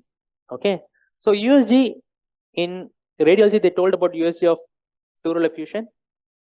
So the first sign is thoracic spine sign. What is thoracic spine sign? Okay, normally you have lung here, you have vertebral column here. So whenever you do a ultrasound, what happens? You cannot see the vertebral bones, right? But whenever a patient has pleural effusion, what is happening here? There is only fluid here. Okay. Whenever you put an ultrasound, through your ultrasound probe, you can see the spine. Okay. This is called as thoracic spine sign. Okay. Then next sign here is going to be called as quad sign. Quad sign, where you get a quadrilateral appearance. Okay. Where there will be a border of pleura, rib, lung, and within that you get fluid. This is called as quad sign. Okay. Then the next sign what you can get here is called as jellyfish sign. Jellyfish sign. What is jellyfish sign is? This is a lung. This is the pleural cavity. Whenever it is having fluid, whenever you keep oil between your hand and if you take, what will happen? You will get one string. Like that, whenever it moves like a jellyfish in ultrasound during inspiration and expiration. That is called as jellyfish sign. Okay. And the last thing is plankton sign. What is plankton sign is? In pleural effusion, whenever it is a exudative pleural effusion, you can see lot of exudative materials there, and it will move around like a plankton. That is called as plankton sign, which tells that it is a exudative pleural effusion. Okay, so these are the signs you will get in ultrasound in patients with pleural effusion. Okay, pleural effusion. Okay, so these are the signs you get in pleural effusion. And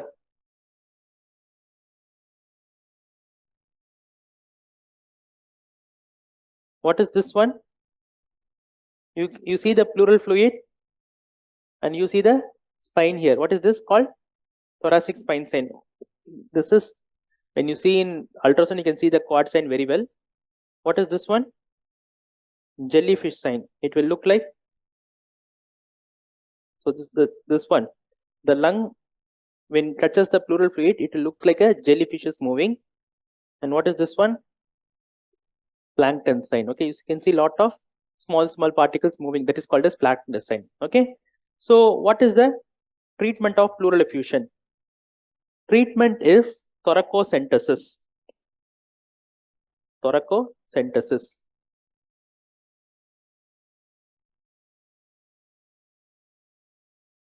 Okay, whenever you do thoracocentesis, you will put the needle in the upper border of lower rib. Okay, to prevent injury to the neurovascular bundle, upper border of the lower rib. Okay, when you will go for thoracocentesis, whenever the imaging shows fluid at a distance of 10 millimeter or 1 centimeter, then you have to go for thoracocentesis, which is therapeutic thoracocentesis.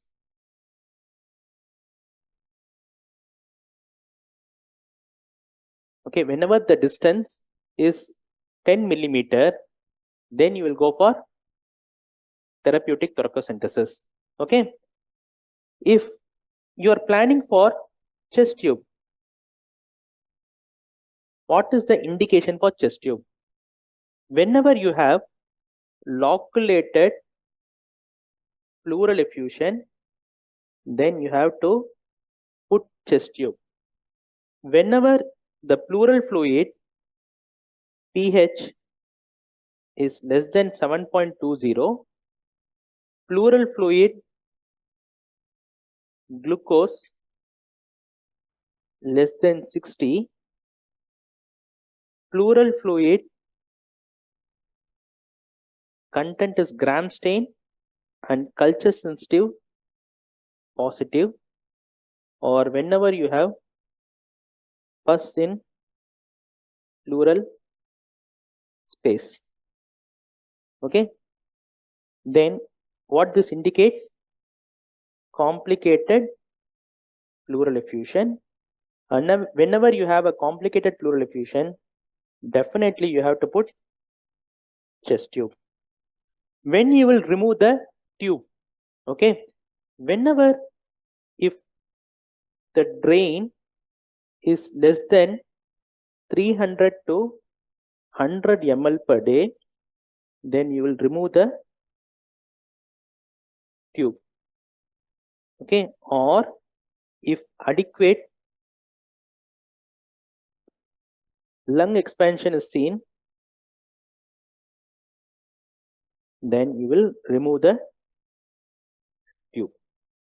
If adequate lung expansion is present, then you will remove the tube.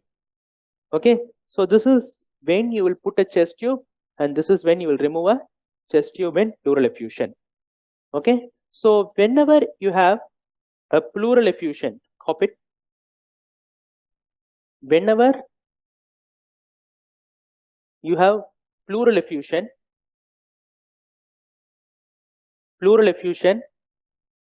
is present. Pleural effusion is present.